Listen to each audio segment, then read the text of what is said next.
Wait, what? Wait, were you were just there. We're in.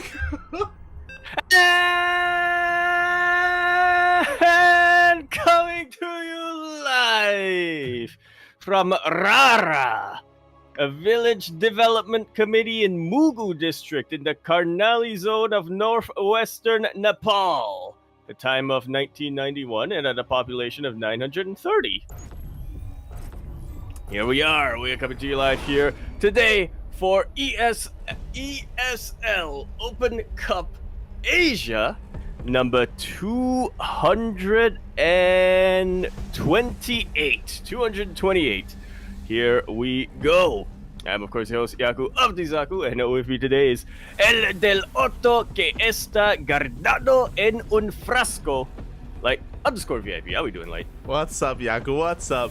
I guess I'll just solo cast this first game, but we'll bring you back in because we're diving into our first series of the night. It's gonna be Cure versus Rogue, and spawning in the top left-hand corner of Amphion, we have our red Terran player representing Team Liquid. It is Rogue. And spawning in the bottom left-hand corner, we have the blue Zerg player representing himself, currently teamless, a returning player himself, ex-military. It is, sorry, I said Cure up. It is Rogue. I think I introduced Cure as Rogue earlier. My bad. But yes, we are entering our ZBT. Again, it's your weekly dose of Korean StarCraft with ESL Open Cup Asia. Unfortunately, we weren't quite able to get all of our casters in the lobby, which is why I mentioned solo casting. But in the next game, we will get Yaku in there. It'll all be good. We'll get him in, and it'll all be as it should be. Otherwise, hope everyone in the chat has been having a great time. It's been a pretty intense weekend of StarCraft. We just wrapped up with Stars War 11. It was amazing. It was beautiful. It was an intense weekend of just pure best of 7s, best of 5s, best of 9 finals as well. If you missed it, I recommend checking out the VODs because it was a time to be had. Definitely a great showing there of our players. Now, something that I did mention post Stars War 11 is that I'm sure a lot of the players are still traveling. So the players that competed in Stars War 11 most likely would not be here at ESL Open Cup Asia, and that is the case. This week there is no Gumiho, there's no Hero.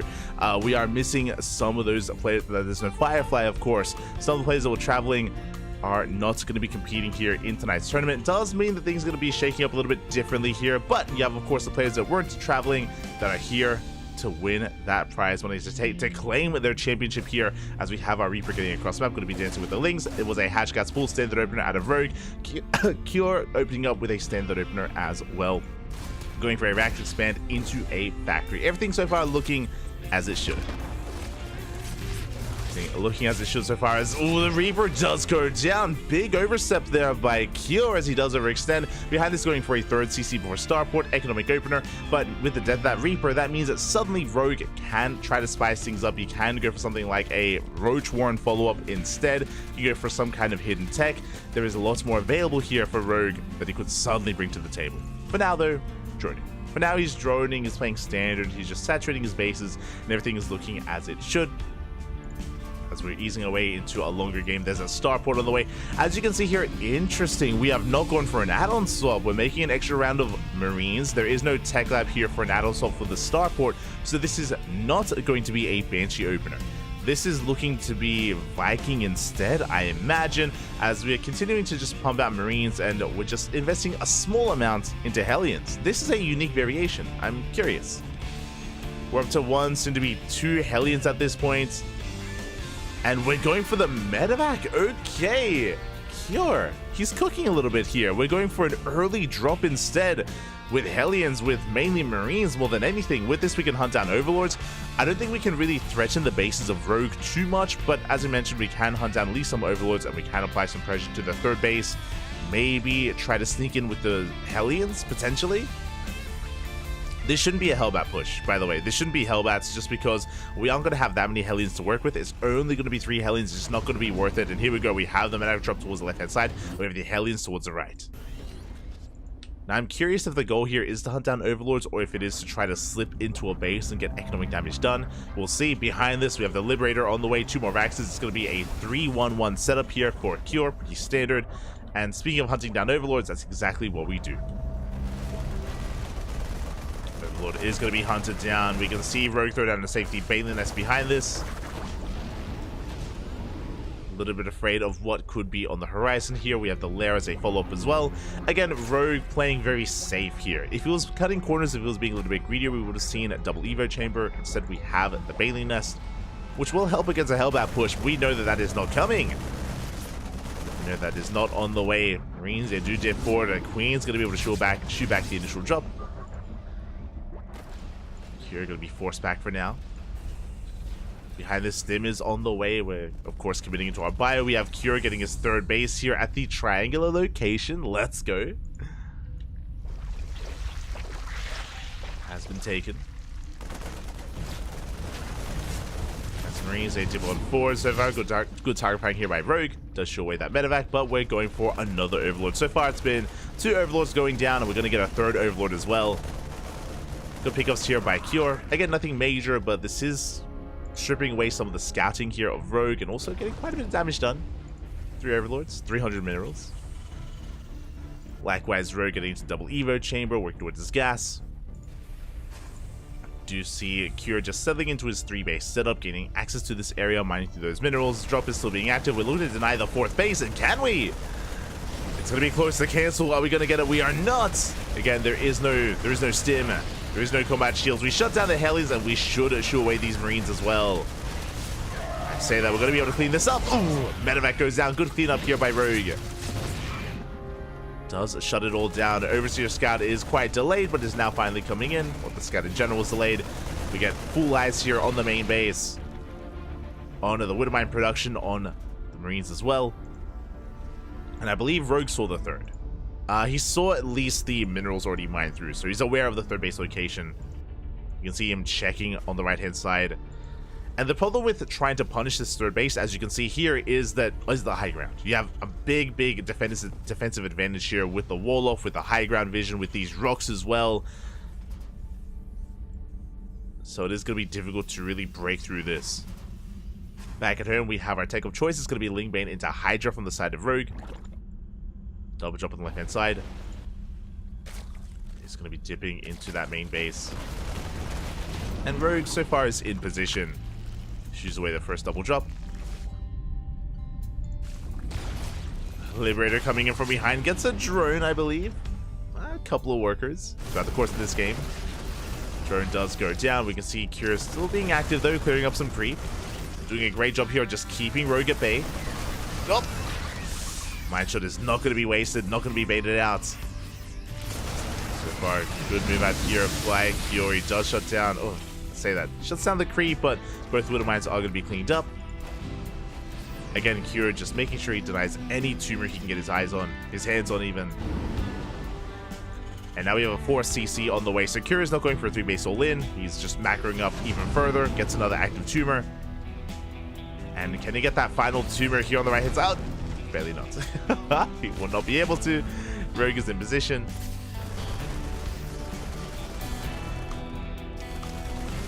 Doing his best to keep his spread, his creep going. Good splits there from Rogue. Does avoid most of those shots. Does avert disaster. And it's still Cure just being active with these drops. Now going for a tri-pronged attack. We have a double drop on the left, double drop on the right. We have a double drop here in the center. It looks like Cure is going to be joining forces here in the center of the map while he heads towards that 5th.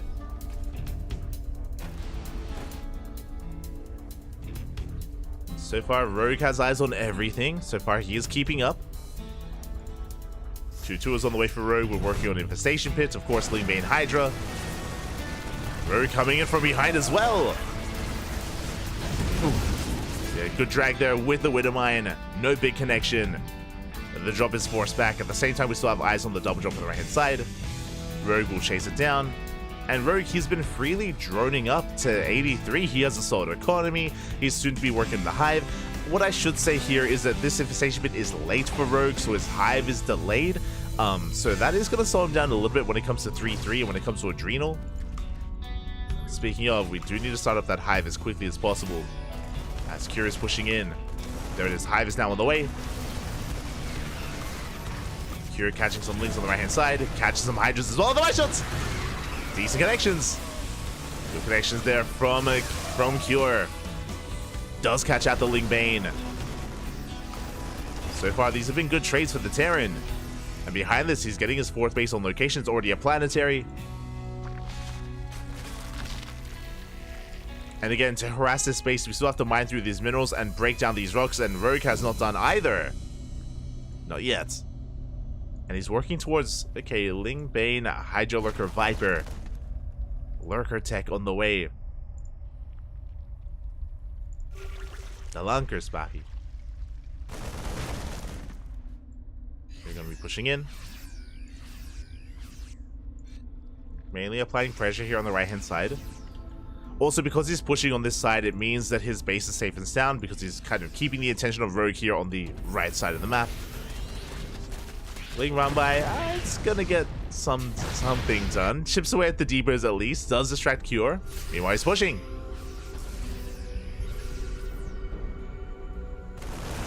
He's pushing forward here, getting on top of the 5th base. Ling Bane gonna try to roll in good. Priesthood here at a Cure. Yeah, he cleans up all the Ling Bane at the same time, going for a drop here towards the main base. But Rogi comes in from behind, and he should clean this up. Yeah, forces back the army. At the same time, the double drop does slip in. But for the most part, Rogi should have enough time to respond. As I say, that drop is going for the Lurker Den. Do we have Transfuse? We do. We do have Transfuse. We keep the Lurker Den alive. Medevac goes down. And Rogue has been chilling back at home defending this entire game so far for the past 12 minutes. Now will soon be the time to push out, to be aggressive, to be active on the map. He does have eyes on the 4th, hasn't been able to touch it. Cure can sustain these losses so far. Oh, chasing down those roads. Oh. Trying to.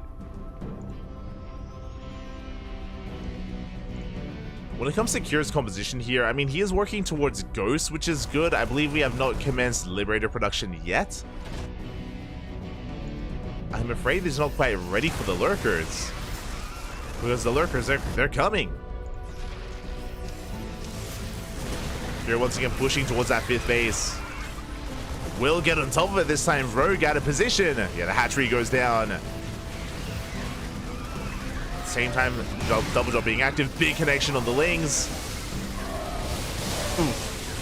Big mine shots here on the Bailings as well, as Rogue will force this back, but did bleed out a lot of Ling Bane.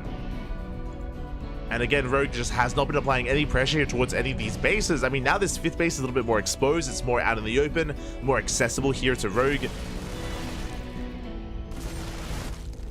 Checking our upgrades. We do have both Lurker upgrades. They are done. Working on 3-3. Adrenal is done as well. But no Lurkers yet out of Rogue. He's still just trying to absorb these attacks, absorb these pushes, before going for a big counterattack. And Rogue has been doing okay, but he will soon need another base. Ooh, big mine shots. Speaking of the detection, massive connections here. Ling Bane gets almost completely cleaned up here. Not the best trade from Rogue. Ay, ay, ay. And you can see Rogue plummet in supply. All it takes sometimes is a couple of good mine connections. We get some decent bailing shots here, but Curie keeps on pushing. Breaking this hatchery. Little mines finally being cleaned up. Finally get shut down. But Rogue, he needs time to recover here. He's working on Lurkers, which will help. Rogue doesn't have a mineral bank, actually. He cannot remax. Losing that base earlier was brutal. And we need something to happen here from Rogue, as Curie's double expanding, getting his 5th and his 6th base. Rogue is in trouble. He needs time to stabilize. Again, he still barely has any minerals to work with. The Ghost drop on the right-hand side picks up a couple of those Veilings. Speaking of the Ghosts, we snap a Lurker. Barely getting a second Lurker as well. Good trades. Good trades for the Terran. So do get away. 6th base has been spotted. Rogue is headed in that direction, but he does run into the army. Oh yeah, and Curie can take this fight. He just shuts down those things. Without Banelings, we cannot engage with this. Especially with Cure having the upgrade lead. Cure has 3-3. Rogue is on 2-3. Did not research +3 melee. Going for the range upgrades instead. Cure is breaking through the middle. Again, the creep is barely connecting the bases. That's really all that Rogue's doing. Cure has done such a great job here, just denying any kind of creep here from the Zerg player. The trades. Jesus. Rogue almost losing twice the amount of minerals compared to Cure. Liberator does rock up. 5 more drones go down. These lurkers are exposed. Oof. Yeah, brutal losses here. Lurkers are going down. And Rogue, he's looking a bit desperate here, going for a big counter attack, but he's running into more ghosts. Oof, lead out some more lurkers. But it looks like we will take down a base, finally. Planetary is going to be going down. The Banelings, they just get annihilated by the bio. Yeah, we snipe the lurkers one after the other. Do hold on to this position at the same time. The base went down. Hatchery did fall. We can see Rogue finally harassing on the left hand side, but again, these lurkers, there's no way out for them.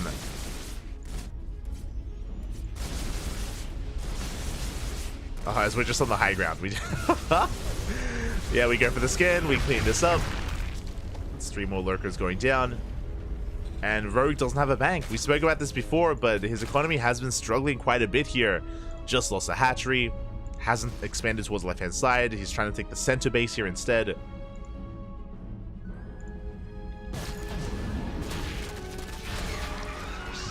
Oh, we get a nuke here towards that 3rd. Not the best amount of drones to kill here, but a nuke nonetheless. Rogue, he doesn't see! He doesn't know! He pulls away, but is it too late? Ooh, 13 drones go down. The Queen as well. Big connection here for Cure. Ay. Again, too little too late with that reaction from Rogue. And yeah, Cure has been pulling him apart. The mid game was okay. The mid game was more back and forth, but again, Cure has just been doing such a great job here at denying creeps, denying bases, sniping high-tech units. And again, he's just been trading twice as well as Rogue. Lurker's going to be going down. Rogue trying to engage. But he has no anti-air. We pick up and get the hell out of there. A couple of ghosts were left behind. Not bad. We do shave off some ghosts. And Rogue does deny the center base, but Cure, he's already taken another expansion here towards the left-hand side. It's already a planetary. And Cure could always take top right instead. But Cure still has bases to take. Rogue, he's running out of options. Oof. Big snipes going up. Again, because of the creep spread, like, Rogue can't really expand here at these more central locations just because they're so unsafe. Another nuke is on the way. Oh, God. Okay, we do notice. This time we do notice. The Overseers. Oh. Oof, we get one. Nuke goes off at the same time. Lingbane pounces on the Northern Army. And Rogue is bleeding out so much. Dropping 50 supply. And here comes the freedom. Here comes the liberation zones. Natural goes down. We're pushing into the main base. GG gets called as we don't even get the final fight. And Cure takes game number 1. Whew. GG. Whew. Very well played. Yeah, just a really solid game there out of Cure. Nothing too fancy, nothing too crazy. It was just kind of pulling Rogue apart with his drop play, with his control over the map, with his control over the creep. We even saw an insane nuke as well, where Rogue did lose an entire mineral line to a nuke, and even a second nuke towards the end. Was a brutal game there. Rogue, he had his moments, especially in the early to mid game, but unfortunately, especially because of the base layout and the map itself, Rogue just couldn't really punish Cure's economy at any point. I just caught up on stream to that nuke. There you go. Yeah, that feels like the final nail in the coffin going on there. Mm-hmm. They managed to catch a little bit of that game on stream, and yeah, it Sounds about right. As to what you just said, the base layout didn't really allow too much for Rogue to get too greedy. It really allowed Cure to kind of pick him apart, especially towards the mid game. And by the time we got to the late game, I feel like Cure had been doing such a good job of just keeping Rogue's economy down that he wasn't quite able to get to that big. It's not really a death ball when it's Zerg, but that massive swarm of Zerg where you can just keep throwing units at your opponent, and it doesn't matter how inefficiently you trade. Mm-hmm. Oh yeah, exactly. And with that, we're now getting into that second game, and Yaku, take it away. Take it away. Here we are now in Crimson Court, where over here in the bottom left-hand corner map, spawning all the way in the bottom left, we have our red Terran player coming down from the land of Korea. Is going to be representing Team Liquid. We have Cure up 1-0. And spawning in the top right-hand corner, we have the South Korean Zerg player, the blue Zerg representing himself, currently teamless. Down in the series, looking to bounce back, it is Rogue.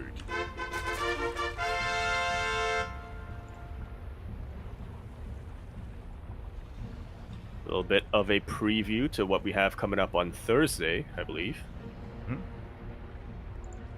As Cure and Rogue, they are slated to play in the very first round in the final group of the round of 16. Had to make sure I had my math correct there. Okay. Towards the end. Mm-hmm. Yeah, it's going to be competing in GSL. This is true. And again, as you mentioned, I'm sure this is going to be a bit of an entree to that, to get a bit of a glimpse of their current play with each other. And again, I mentioned before that I don't think Rogue was necessarily playing too poorly, especially in the early to mid game in that last game, but yeah, again, because of the dynamic of Amphion, and because how secure the third and fourth base are, like they were just left completely untouched. It was just kind of Rogue being a punching bag in that game number 1. I'm hoping we can see something different here in game 2. Well, he was a punching bag, but he was a punching bag that punches back, if you will. Because Rogue definitely played very, very well. I thought that his control, especially, was what really impressed me, considering just how recently he came back to from the military. He had some very clean control and some very good macro as well. It's just that, yeah, I still don't think he's quite at that final, World Championship Rogue form that he was in the past just yet. Mm-hmm. Still, though, he can definitely cause a couple of eliminations here. Oh yeah, definitely. And in GSL. Yeah, I mean, we've already seen Rogue pop off in the coming weeks, and I'm sure we're going to be seeing more of that as well. Likewise, of course, Trap is also back in the tournament, or back in the scene of StarCraft, so we'll see how much he can improve over the next couple of months as well. Again, they've only recently returned. We have yet to see their final form. I don't expect them to really hit their stride for at least another year, maybe even next year is when we're going to be really seeing them at their finest. But yeah, it's really cool to see them return, and really cool to see kind of their early beginnings here in the new modern era of StarCraft. Yeah. How much has really changed now that I think about it? Since they left, because I believe both of them retired, quote unquote, entered the military at around the same time. What was this, 2022? Like the middle of 2022?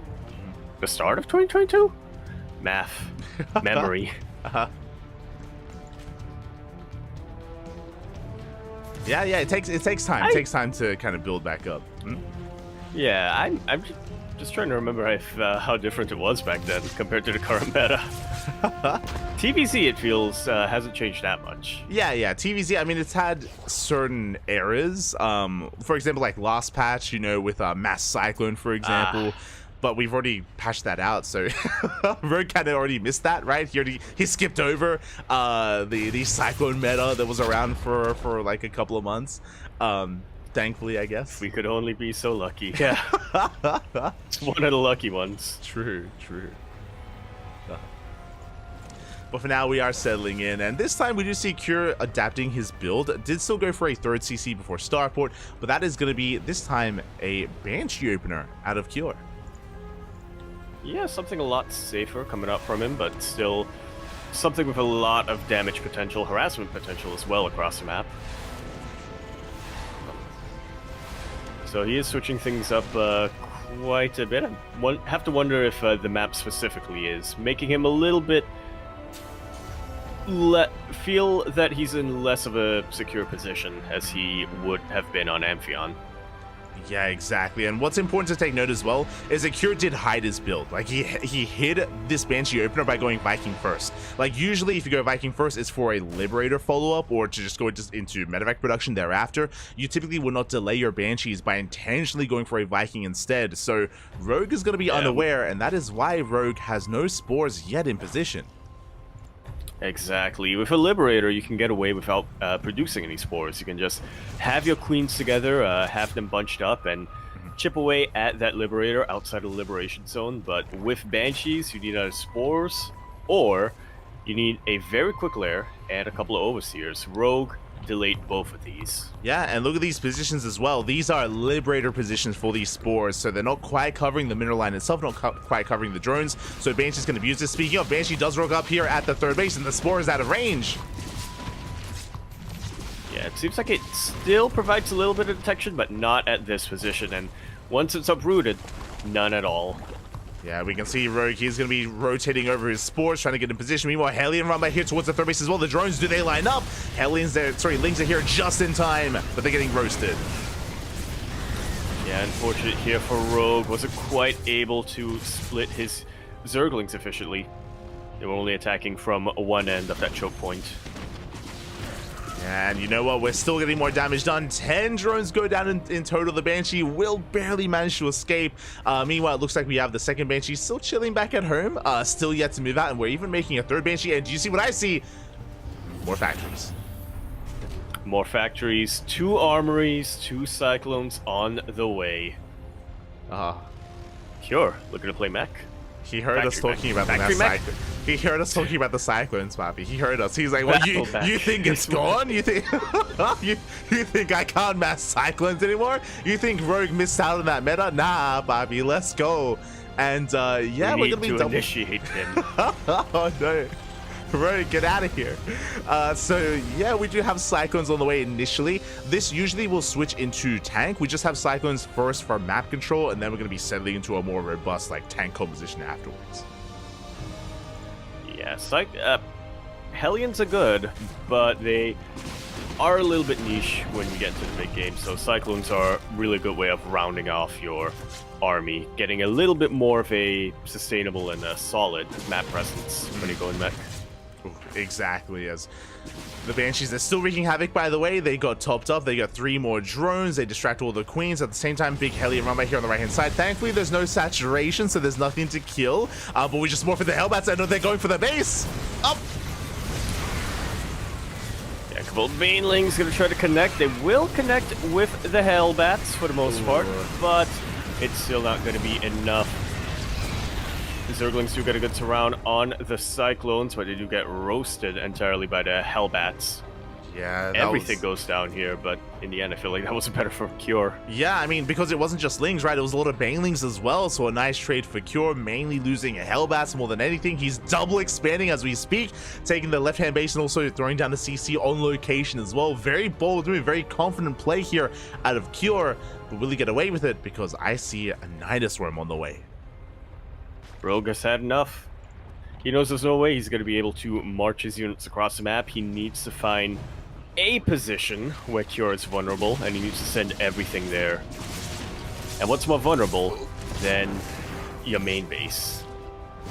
Potentially. I'm looking at the minimap trying to see where the Overlords actually have vision. Yeah, we'll see, as there are no Overlords close by to the main. Meanwhile, Cure is going to be looking to deny this northern base. The hatchery does complete, which means it's going to go down, which means that's going to be a kill, not a cancel on the hatchery. Changelings are fanning out for vision here for Rogue. That is true. He will have at least a Changelings, and he's moving out with his Lings. He does get eyes on the CC, and he should try to force a cancel. Yeah, try. I'm surprised Cure doesn't have Flame just yet. He seems to be able to get away with it for now. Up! Cure doesn't want to cancel, but he's forced to right at the end here. Absolutely no way he was going to outbuild that amount of damage. Yeah, exactly, as Lings do turn back, but a good cancel here from Rogue. At the same time, Baneling Runback comes in, but it gets caught out by the Hellions. The Banelings, they do not touch the mineral line. They get shut down, and we are going into Swarm Hose from the side of Rogue. Ooh, okay. Been a while since I think we've seen this dynamic of mech versus swarm hosts. Yeah. Again, I mean, mech is, kind of a rarity nowadays, and Storm has as a response as well. Nidustorm going to be finishing up here on the left-hand side. Stormhost will be able to harass here at these bases, and Stormhost can do very well against a tank-heavy composition. Against Battle Mech, they can struggle because, again, with Hellion Cyclone, you can be more active, you can chase down those Stormhosts. Yeah, once those swarm hosts fire their locusts, they're essentially sitting ducks. And here we go, the Locust Wave does come in, collapse on the Planetary. Planetary does get low, but we have the repairs! Yeah, good on Cure here to be a little bit proactive with the repair and prevent a full surround. On top of that, CC denies a little bit of body, denies a little bit of surface area as well. A couple of roaches tried to get something done there.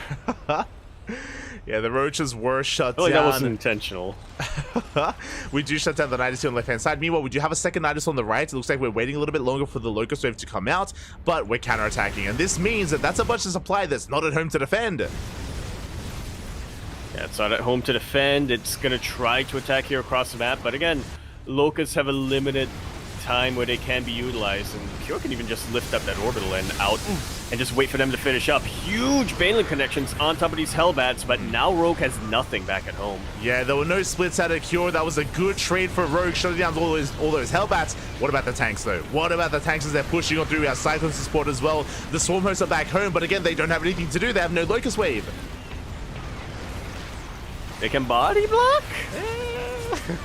Maybe? We need a couple more seconds. We need a couple more seconds here to reset that Locust Wave. Nidus Worm is going to be going down, and Cure is pushing through, but it looks like that Locust Wave does reset. Up! Yeah, he's going to have it available. No! But he has to spend most of them here on the reinforcing Cyclones. Cure doing a brilliant job of just dragging them away from the main army.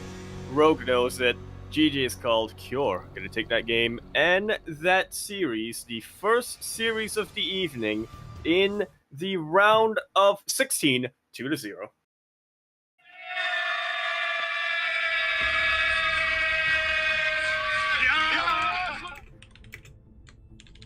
That was not as close as I was expecting after game number 1. GG, well played. Yeah, we saw Cure look a lot more comfortable here. It felt like the entire game he was in the driver's seat, right? Like he was harassing with Hellions, he was harassing with Banshees, he was shutting down Overlords with Vikings, and it never felt like Cure was really under any danger, at least back at home. There was that one time towards the end where we saw like a cancel on like the 6th base or the 5th base, but like that was really the only moment. The only moment where Rogue could really at all like try to punish or contest the economy of Cure. And the key word you said there, the 5th base, the 6th base. At that point, Cure had already established such a solid economy that taking out these fringe bases was basically the beginning of what Rogue needed to get done. Yeah, and unfortunately, Rogue was able to get that done. But Cure wasn't giving him any other openings after that. Oh yeah, exactly. Just really clean play there out of Cure. There was like a couple of rough moments here and there, like taking all the Banelings to the face with his Hellbats, for example. But like at that point, like it was negligible. Like at that point, Cure, he could afford to make some mistakes here and there. He already had such a big advantage, and yeah, with that, congratulations, Cure does advance on to the quarterfinals, and it looks like we have an opponent waiting for Cure. Yeah, we just got an update here. Creator took out stats 2-1, and we'll be moving on to face Cure here in a bit of a PvT. Here we go. As you mentioned, we have our next series here. It's going to be that PvT. I mean, it was going to be a Terran versus Protoss nonetheless, but that is a pretty big result here for stats to go down. Yeah, especially in the lead up to Thursday. As he will also be playing in the round of 16 of Kodas. His opponent will be Dark, but yeah, nonetheless, good result here for Creator. We have seen stats really level up his play ever since Katowice, really. He's just been improving and refining his play, even making it to the playoffs of last season of GSL. In fact, very recently, I think it was officially picked up by Team Twisted Minds. Oh, yeah. Yeah, exactly. It's great to see stats now supported by a team, and as you mentioned, he has been improving. He has been getting better and better.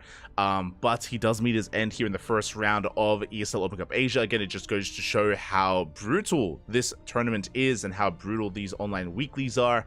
You know, it's not uncommon to see players like Rainer, players like Dark, players like Hero even get knocked out in the first round. It's very cutthroat.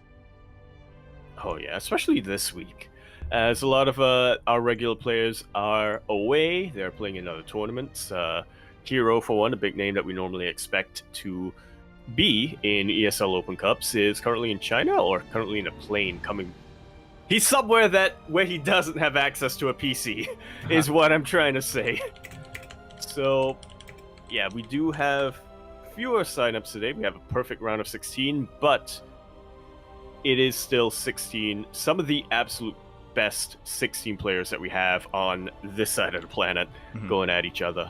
Oh yeah, exactly. You know, it does mean that we're going to see quite a different finals here, or quite a different tournament. And I mean, there's still just a wide array of amazing players here in this online weekly that weren't traveling for Stars War 11. Players like Dark, like Cure, like Classic, and even Creator as well. So it's still going to be an amazing tournament, and I look forward to sinking my teeth further into this, as we do have some other updates coming into the bracket.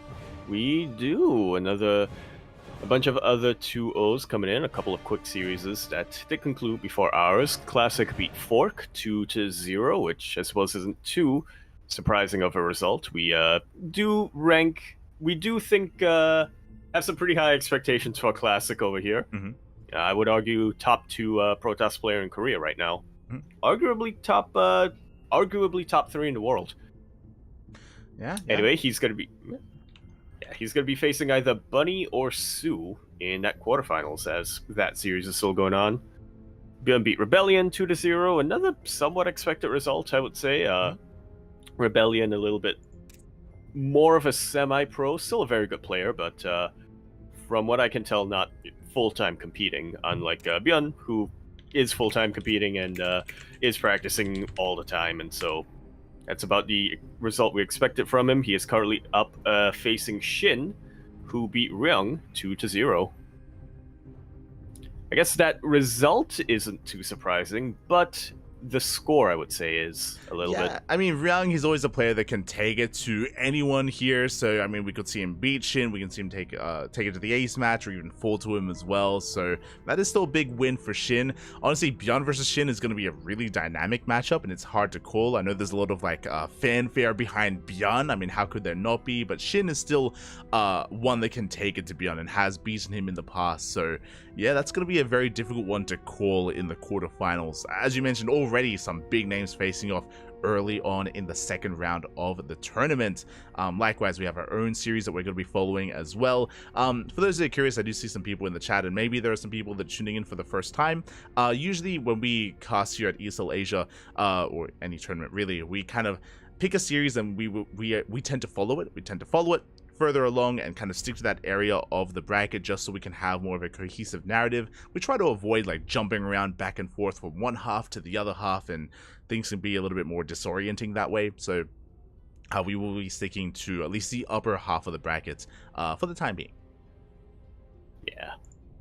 If things open up, if we finish up this side of the bracket, we get into our semifinals, and we have to wait quite some time for whoever makes it to the semifinals opponent, then we might jump into another series on the other side of the bracket, just to delay, just to cut short and minimize the amount of downtime that we have here. But for now, since we do have our 2 opponents available, they are currently conducting their vetoes, we're going to stick with them while we can. Yeah, exactly. So as you mentioned, like especially if our half of the bracket is faster, and if we cover our upper semifinals faster, then we will head to the lower bracket and cover that as well. But that's only if things line up in that way and we're maybe a little bit faster and they're a little bit slower. That could occur. I mean, that could occur because we're already in the quarterfinals. But yeah, we'll see. Only time will tell. Yeah. Only time. Oliveira. Not Oliveira. Yeah. But we do have. Go on. Yeah, I was gonna say we do have other broadcasters coming up here today. I do know that Beowulf is currently covering Trap versus Dark in what is the ace match. Ah, let's go here. Let's go. Yeah, really cool to see that. I mean, Trap, he also recently returned, and for him to take a map off of Dark is not an easy thing to do. So big shout out to Trap. Also shout out to Beowulf as well. Again, also, if there is another caster covering a certain half of the bracket, we always try to avoid that as well, just so we can split up and cover as much of the bracket as we can. Yeah. In as many languages as we can. Yeah. ¿Cómo estás? ¿Cómo estás? ¿Cómo estás? Yeah, big shout out to Coca, who I believe is casting in French. I think we have a Korean caster as well. Oh, no, sorry. Yep, Inu's here. Yeah, there you go. We have Inu as well, casting in Korean, and we have Glide as well, casting in Russian. Yeah. It's all coming together. I was gonna ask Yaku, yeah, were you able to tune into much of Stars War 11? Were you able to tune into much of that, or? I wasn't able to catch the finals, but I did manage to catch the semifinals between Hero and Skillus. Skillus, man, he's someone to watch out for. I think MaxPax and Showtime are gonna have a little bit of a contender when it comes to that top Protoss player in Europe once again. Yeah. I made sure to message Skillus afterwards, because I know that Skillus, he was talking about how I don't know if you remember, he was having some interviews. I think it was in the first round, and he was talking about how, like, you know, not many people, like, he was asked the question, like, how does he deal with, like, negative comments on social media and stuff like that, and by fans and stuff, and he was saying, like, no one ever, like, talks about him because he's, like, you know, like, they're usually, like, other people to talk about and stuff. So I made sure after his performance that I messaged him. I was like, Bap, you did well, you did so good. And to make sure he doesn't beat himself over it, because as you said, like, he had a really good run. And in the semifinals, he went all the way to the ace match against Hero. There's a world out there where he's in the finals instead, you know? Like, he was so close. I was expecting that, honestly. Yeah. I was expecting that to be our grand finals, but I remember that SC Boy, they do like to have longer series over there in their tournament. So it was a best of 7 as opposed to a best of 5. Yeah, exactly. And I mean, if it was a shorter series, maybe, again, it would have been in favor of Skillus. Yeah. And he beat Oliveira yeah. in his home turf. Like, Oliveira in the interview was also saying, like, I'm like really determined to win here because, you know, this is my home turf. I want to, you know, show the local fans, or I want to, you know, I feel like I owe this to the local fans. And Skillus said, I have other plans for that. So it was, so, you know, maybe. Yeah, so it might have been able to beat Modern. It was such a great performance there. Such a great performance from Skillus, and it really does make me excited to see what more he can bring to the table. I would not go as far as to say, as you said, like, I wouldn't go as far as to say that, like, he's, you know, surpassing Showtime or surpassing MaxPax yet, but it's definitely something to pay attention to, right? It's like, okay, like, I see you, Skillus, like, can we keep this up, right? Can we keep showing these other big performances again, or is this a one-off sort of thing? So I feel like he's definitely caught the attention of a lot of people and a lot of viewers. Yeah, definitely. And speaking of catching our viewers' attention, if you hadn't noticed, we are now on Site Delta. We're here in the bottom right-hand corner of the map, spawning all the way in the bottom right. We have our red Terran player coming down from the land of Korea. He, of course, is going to be representing Team Liquid. We have Cure. And spawning in the top left-hand corner, we have as opponent, we have the South Korean Protoss player representing Club NV. It is Creator. And just before we head into this game, a big shout out to Shiva Blaster in the chat for resubscribing for 29 months. That's a lot of months. That's a lot of support. That's over 2 years of support. Gracias. Thank you so much for the support. And of course, this message, let's go Creator. Do you have a Creator fan in the chat? Of course. Yeah. Naturally. You don't get to that many months in a row, I think, without coming to become a fan of some of our players that we feature regularly here, especially the Club NV boys. Yeah. Yeah, we do have some close ties with Club NV, and we've always got a lot of love for Creator as well, and we'll see how well he can perform here.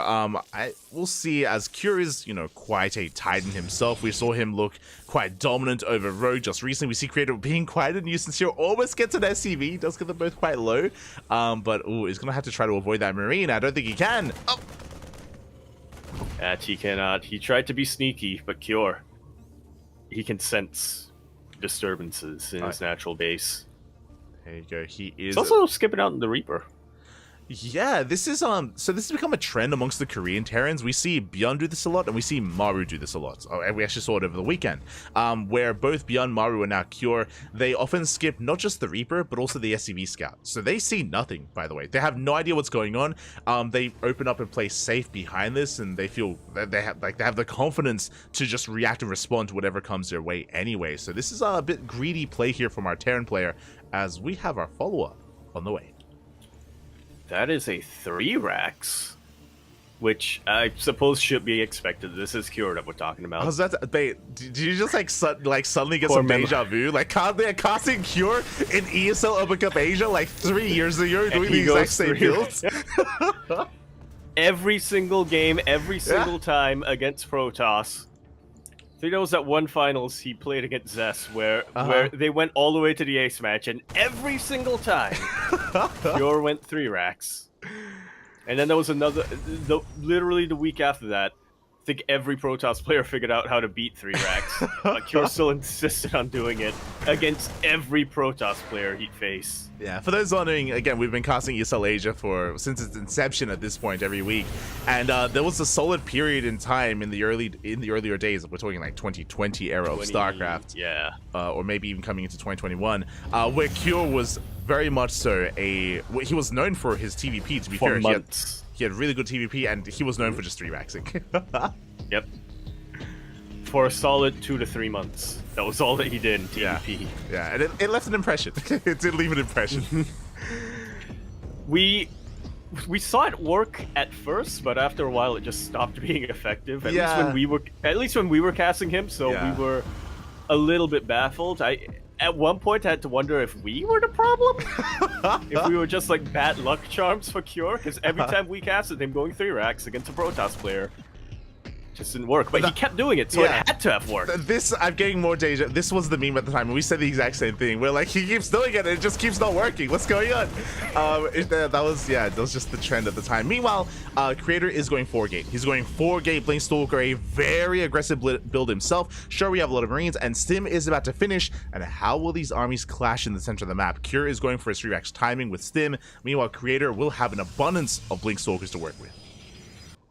Yeah, I don't think he was quite able to get to that main base, but he did see a handful of Marines in the natural. He also knows that Creator skipped out, or that Cure skipped out on his Reaper, so Creator should know that aggression is coming his way. Ooh, and the army is spotted by the Adept. You can see Creator immediately does respond. He does react. He does spot the main army. There are no medevacs, bear that in mind. There's that first Stim. The Stim is spent, and we do get away. Yeah, nice little bit of bait here from Creator. Without any medevacs here, Cure has to be so careful with when he stims and what he gets done after that. So to bait out the stim like this, we can see it right now. Cure is trying to get to a safe location until he can get his medevacs here. Yeah. He knows he can't keep pushing with his damaged army. I mean, he is going to be cornered. We have a blink available here. A lot of Marines going to be going down. There's that second stim. We do blink away, but this time we can potentially chase down some of these Stalkers. Never mind, Creator. He only loses 1 Stalker. A second Stalker goes down. Yeah, there's some nice blink control coming out from Creator. Still a very potent bioforce, so a couple of Stalkers will go down, but with that flank, Creator is able to completely shut down this aggression, and now he's going to counterattack. Yeah, and look at the trades here. That was 4 Stalkers for 18 Marines and 2 Marauders. What we will say, though, is that Cure did buy time, and Cure, with his 3 Raxes, he's been able to reproduce an army. Not as large as the one that he just lost, but he has Marines, he has Marauders, he has a bunker on the high ground. The main base is more exposed, and because it was the 3 Rax, he has no tanks. That he does not. He's about to get some medevacs here as well, so Cure can continue to keep stimming, but like you said, that main base is very vulnerable. Creator not going for the main, though. Yeah, it doesn't go for the main base. He trades here at the natural instead. We can see Creator rotating around. Behind this, third base is on the way. We have the Bay as well, so he's working towards a Colossus transition. But Cure, now with Medivacs, he can move out once again. Yeah, and this is probably the smarter option for Creator to, not throw away all of his map control by trying to get some damage in the main base, but like you said, that was an opening that Creator was not aware of. Tank's not siege. Ooh, the tank is on siege. And the wall is not a wall. Yeah, the wall is wide open. We're diving on top of the tank. Boys, they have to be pulled. The tank is going to be focused down. And without the tank, I was going to say the rest of this Bioforce falls down pretty quickly, but that's 2 Marauders. Yeah. With Medevac support, we'll be able to chase away some Stalkers. And this Bioforce in the middle of the map has not been dealt with. It has not. Shield battery goes down. The base itself going to be targeted down as well. Very nice pick off here by Cure. He gets a kill on the third base. He gets into the mineral line. Probes are going down as well, and Cure may lose some of this army, but this has been worth it. He shaves off a lot of units, a lot of the economy, but now now Creator has that Colossus. And that's definitely going to be worrisome here, or a little bit of a bother for Cure to try to deal with. But like you said, he's already dealt enough damage to Creator's economy and to Creator's infrastructure. Doesn't quite have that fort base where he has a position to fall back to. Yeah, exactly. I just worry about the counterattack here. Like, with the Colossus, that's a pretty hefty army. Bearing in mind that the first tank was sniped earlier, we do have 2 tanks here to defend. Cure is taking his third base, but he's going to be exposing himself to do so. And Creator is going for a big push right now. He is down a base. He's trying to rebuild. He's trying to remax. And Creator, he's coming out with a massive army. Yeah, he knows that he has to. Takes on the low ground, but I do have bio support, and the rest of the Protoss army isn't quite in position yet. Takes a while for this Colossus to get there. Yes, it does. Meanwhile, we blink on forward. A bit of a baited blink there. 3 Stalkers go down. Very nice trade by Cure. Tank volleys go off as well. Creator, he's up to 2 Colossus, but he bled out too much. And Creator, he has to retreat. Yeah. He has to retreat, having not met his objective. He hasn't been able to reciprocate any of the damage that Cure has thrown this way. Yeah, and now Cure, he's up in workers, he's up in bases. I mean, wait, even in bases, I should say, but Cure is on 66 SCVs. Creator is going for a Dark Shrine. That is a way to bounce back in this game, but, oh god, it's still going to be difficult here. The pressure right now, the onus is on Creator to get some damage done. I want to believe. A couple of DTs did get warped in. 1 DT got warped in. Yeah, we get the 1 DT in the Warp Prism. We have 2 more DTs out on the map as well, trying to find a way in towards these bases. Scan does reveal a Dark Templar. Oh, He thought it was an observer. yeah, he did. But it wasn't. And we're gonna Will come into position. Ooh, great body blocking here from Cure. Yeah, very nice hold position, Micah. There are a couple of SVs are going to be going down. We do get 5 SVs. We recall back home, but no, we don't recall in time. The turret does finish up, and Cure defends. Did bleed out 5 SCVs, but he did well for himself here, shutting down that Dark Templar. He's moving out. As he moves out, Creator moves in. Yeah, trying his best to keep this army at bay. Cure now up 20 supply overall, about 25 army supply here. And that's definitely a terrifying sight. Protoss generally can get away with having a lower army supply, but just looking at the third base position here of Creator, I don't think he has enough shield batteries or anything else to be able to repel this. Yeah, and those 2 Novas, they were a little bit too trigger happy that we wasted them, and now we have no Novas to defend. Overcharge is popped once again. The overcharge feels a little bit premature here as Cure does stem forward, takes down the shield battery, threatens that third base of the tanks that's sieging up. Yeah, Celts will be able to get rid of them, and these Vikings do get sniped by the Stalkers. Creator doing everything he can to try to keep these Colossus alive. He knows that's the backbone of his army right now.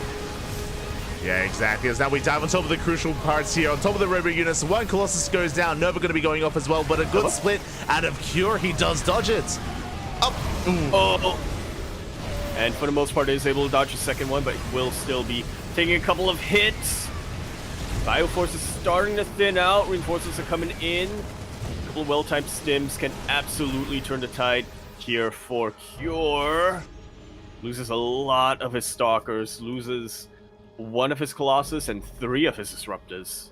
All of his Disruptors. Yeah, every Disruptor did go down, but I'll be honest, that Juicy Nova just saved Creator there. That was a big detonation here on the Bio Army of Cure, and Creator, he still holds on, he's still alive. He gets away with the 4th base as well.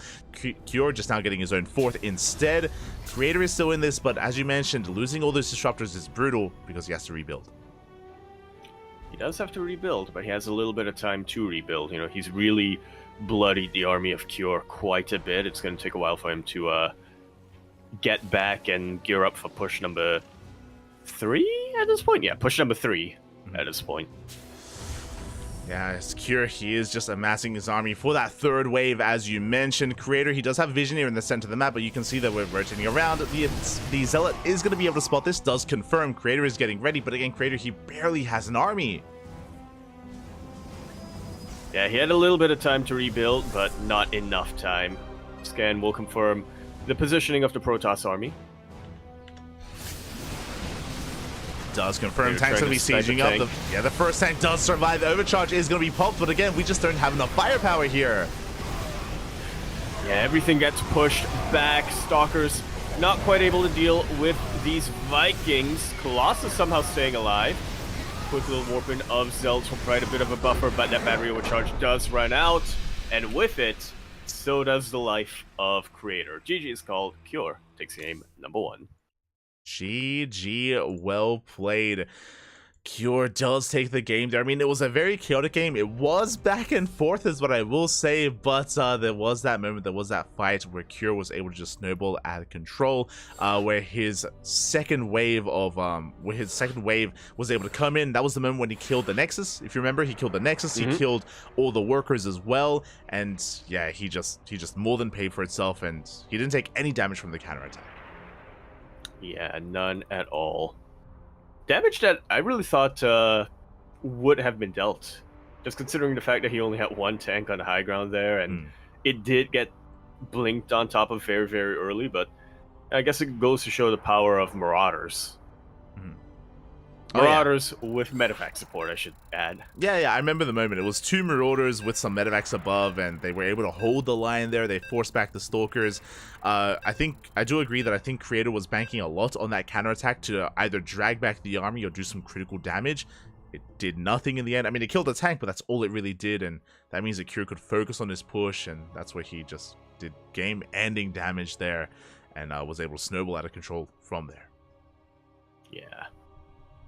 That was at one moment in the middle of the game where Creator was able to get that juicy purification over that kept him alive, but one good Nova at that point wasn't going to be enough to win him the game. It's going to be enough to keep him alive, but Cure wasn't dead either. Yeah, he needed 1 more. He needed 2 Novas is all he needed, but he only got the 1, and with that, now we're getting into game number 2. Indeed we are. It's going to be on Alcione. Over here in the top right-hand corner of the map, spawning all the way in the top right, we have our red Terran player coming down from the land of Korea. He, of course, is going to be representing Team Liquid, the mayor of Six City himself. We have Cure. And spawning in the bottom left-hand corner, we have as opponent, we have the South Korean Protoss player, the Blue Protoss representing Club NV. Down to this series, can he bounce back here in Game 2 and force that ace match? It is Creator.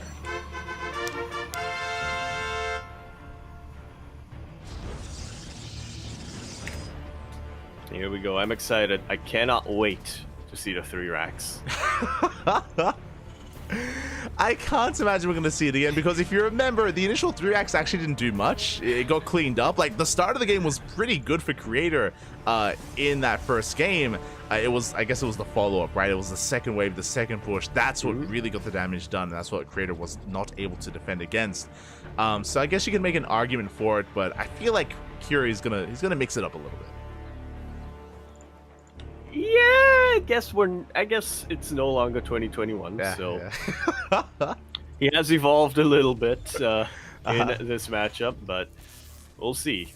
Counterpoint to your analysis there is that the follow-up push from Cure was possible because he went 3 racks. True. But this is going to be a 1-1.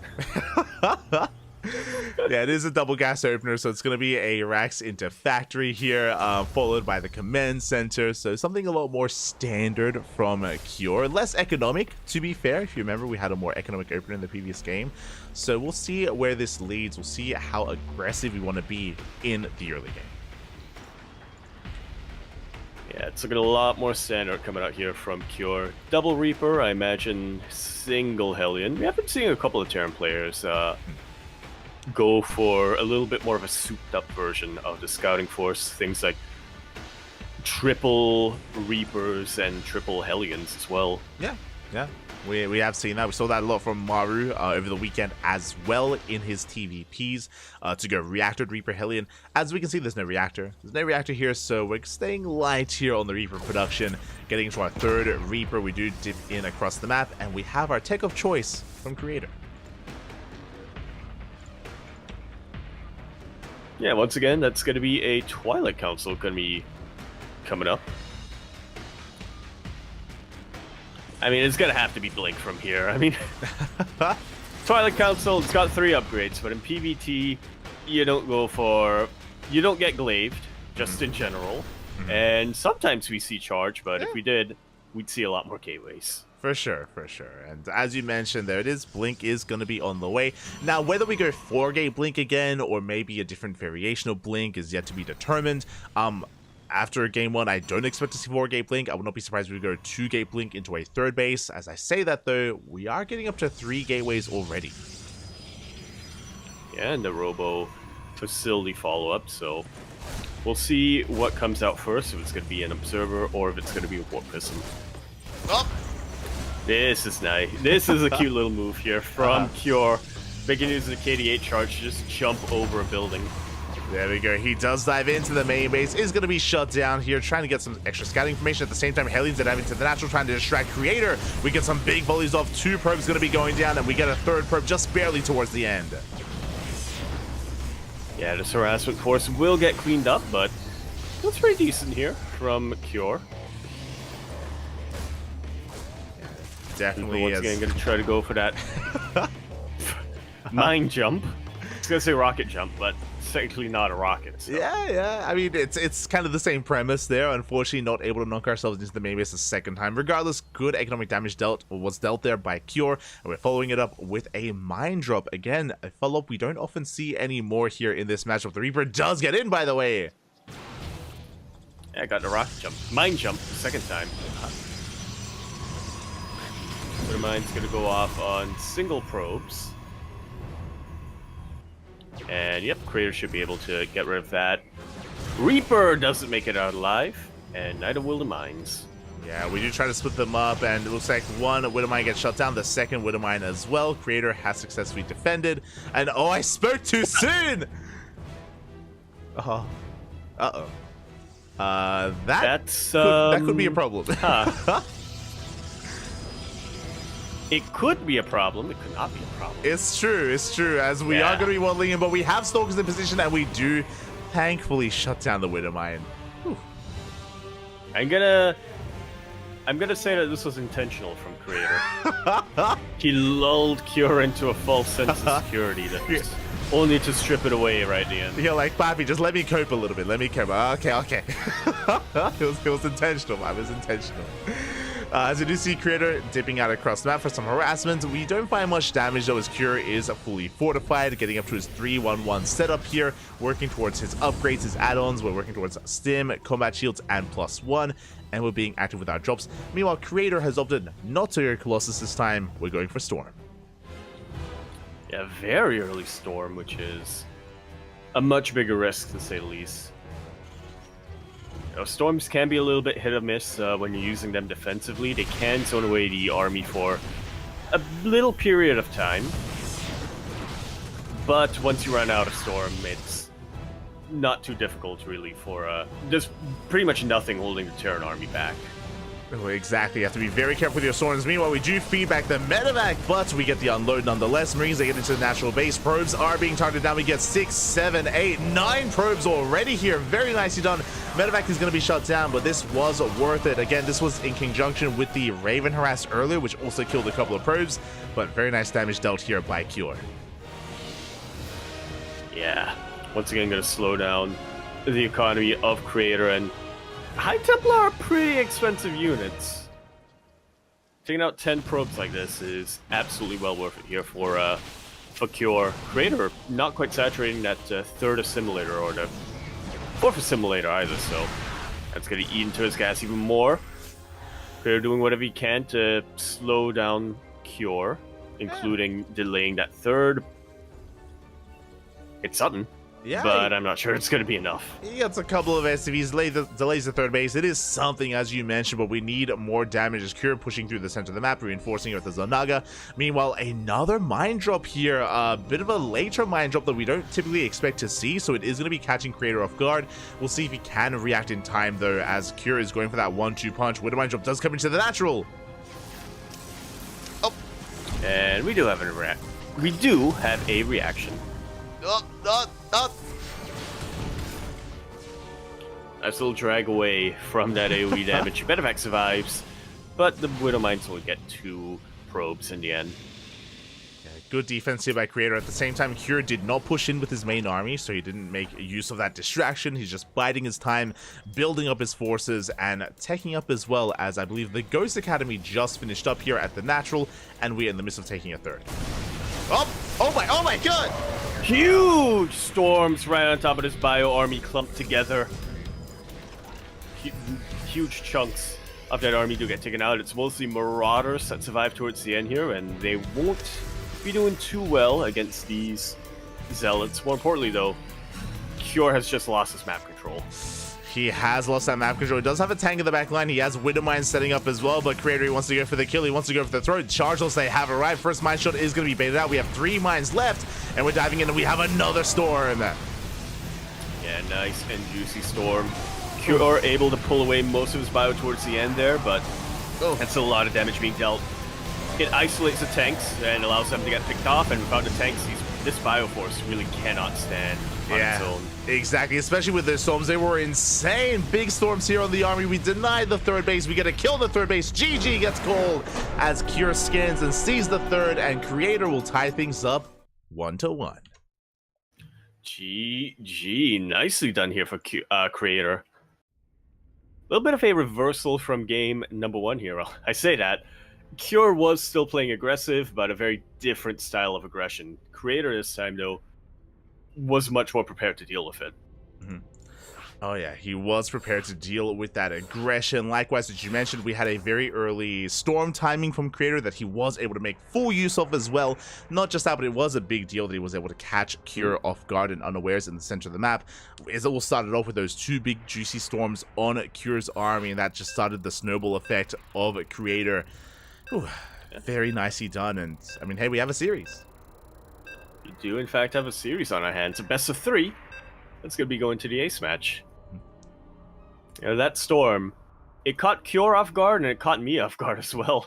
Quite a bit. I was not expecting Creator to be trying to go for a timing with that earlier storm. You know, usually, when I think of a TVP, especially when the Protoss player is up against somebody as active and as aggressive as Cure, I imagine you want to defend, right? Well, Creator says, yeah, but that doesn't mean you have to turtle. Mm-hmm. So yeah, nice little analysis of his opponent, I suppose, and the ability to figure out how to beat him. But regardless, he is still alive, and he is here spawning on Oceanborn over in the top left-hand corner map, spawning all the way in the top left. We have our red Terran player coming out from the land of Korea. He, of course, is going to be representing Team Liquid. We have Cure. And spawning in the bottom right-hand corner, we have the South Korean Protoss player, the Blue Protoss, representing Club NV, tying up the series 1-1, forcing the ace match. Can he go the distance? Can he take this entire series? It is Creator. And as we settle into the ace match here, a big shout out to Chileno Singaporean in the chat. Papi, oh my god, thank you so much for subscribing, resubscribing for 39 months, over 3 years of support. Thank you so much. Chileno was not quite from the beginning, from almost the beginning there, from the inception of the CranKy Ducklings. Thank you so much for supporting for so long. Gracias, papi, gracias. Gracias, muchos. Sí. Great to have, it's great to have our Española speaking Singaporean, at least people living in Singapore who speak Spanish, consolidating together here on the channel, in this channel. This is when you find out Chileno Singaporean actually founded the Platypus Cantina, and he's... Oh no, it's your fault. For those that are curious, there was a Mexican restaurant in Singapore. I don't know if it's still there. Whoa. Mexican inspired. Okay, let's clear that one up. Yeah, true. There's nothing Mexican about it. You're not wrong. And I can confirm it is not only still there, but they also opened up another location close to where I live. Oh god. There's a place called the Platypus Cantina that we did go to many years ago when I did visit Singapore. Went with Yaku as well. As oh my god, we do have a big reaction here from Cure as we had to put a hold on that story. We do have a proxy Stargate as a creator. Oh my god. Yeah, not quite what I was expecting from Creator in the Ace match, but already, before producing anything from that Stargate, he is able to frazzle Cure quite a bit. Really good job with the Zealot and this Adept as well, by the way, to just keep the Reaper of Cure on his side of the map, just completely denying him any vision of the map whatsoever. Yeah, it does deny that vision here. It does contain a Cure here on the low ground behind this. We're getting to a safety cyclone. Thankfully, Cure has seen nothing across the map. We do deny once again, just containing, keeping Cure locked in. This Reaper is trying so hard. It just wants to escape. It wants to break free, and it will towards the end here. Adepts are really good at keeping Reapers at bay. Zealots, especially vanilla Zealots, not so much. Yeah, the Reaper does get away. Did we speak too soon? Flank. Yeah, at the same time, we do have our Oracle getting to the main base. The Adept gets into the natural. 2 workers do go down, but the Reaper is going to be able to barely get away. Can we get off the ramp before the shade does complete? We can! And Cure, if he wasn't aware before, he is well aware now. That is a proxy on the map. That is a proxy Stargate on the map. Yeah, and honestly, we haven't done much with it yet. We killed 2 SCVs, which is okay, but with 2 Oracles, we need to get more done here for Creator. Of course, with 2 Oracles, he can DPS down SCVs that much faster as well, but there is a Cyclone and a Marine lying in wait. Yeah. Cure not really giving Creator any openings. Cyclone actually locks on the weakened Oracle, and the DPS is not going to be enough to out damage the healing, the repair of all of these SCVs. Yeah, that was brutal. Now we get a 3rd Oracle, and maybe with 3 Oracles, it would have been enough to break through that Cyclone, but we no longer have that initial Oracle Creator. He has to back off. He has to rotate around towards that natural base. This natural is more exposed. There's no Cyclone here, but as I say that, Cure is rotating over. Yeah, 2 more SCVs go down, and Creator is able to dip out before losing any more of his Oracles, but still. This proxy has not paid for itself yet. Oh. There you go. Speaking of, the proxy is going to be found out, and Cure is going to be on top of that, going to be shutting it down. Meanwhile, Creator setting up here back at home, going for, once again, that is 4-gate blink. Huh. A little bit of a different path to getting here this time, but in the end, it all comes down to 4-gate blink. I mean, I'm trying to think of what other unit compositions we see in PvT. Occasionally, Phoenix Colossus, occasionally some Tempest Void Ray play, but for the most part, early game PvT, you really need Blink to stay alive. Yeah, and I mean, you raise a good point here, is that this is all heavily delayed because of the failed proxy Stargate, and as a result, Creator, he's getting into his 3rd base, right? He's going for a more macro, more defensive setup here instead, just making sure he can survive and get into his 3-base economy. Meanwhile, Cure, he's chilling behind this, getting into his 3-1-1, upgrades are on the way. Once Stim is complete, we should have Medivacs, and then Cure is going to be moving out on the map. We'll see if Creator can get to some kind of splash damage before or as that happens. Yeah, but for the most part right now, he is focusing more on his gateway army. Blink just finished up, charge is now on the way. There is no robo facility, so Colossus aren't really an option right now. He could try to throw down a Templar Archives, Yeah. I suppose. How many years have I been casting, and how many times do I still mix up Twilight Council and Templar Archives? It's I always fine. have to double take after I say one of them and be like, is that the right structure? It's fine, Bobby. It is.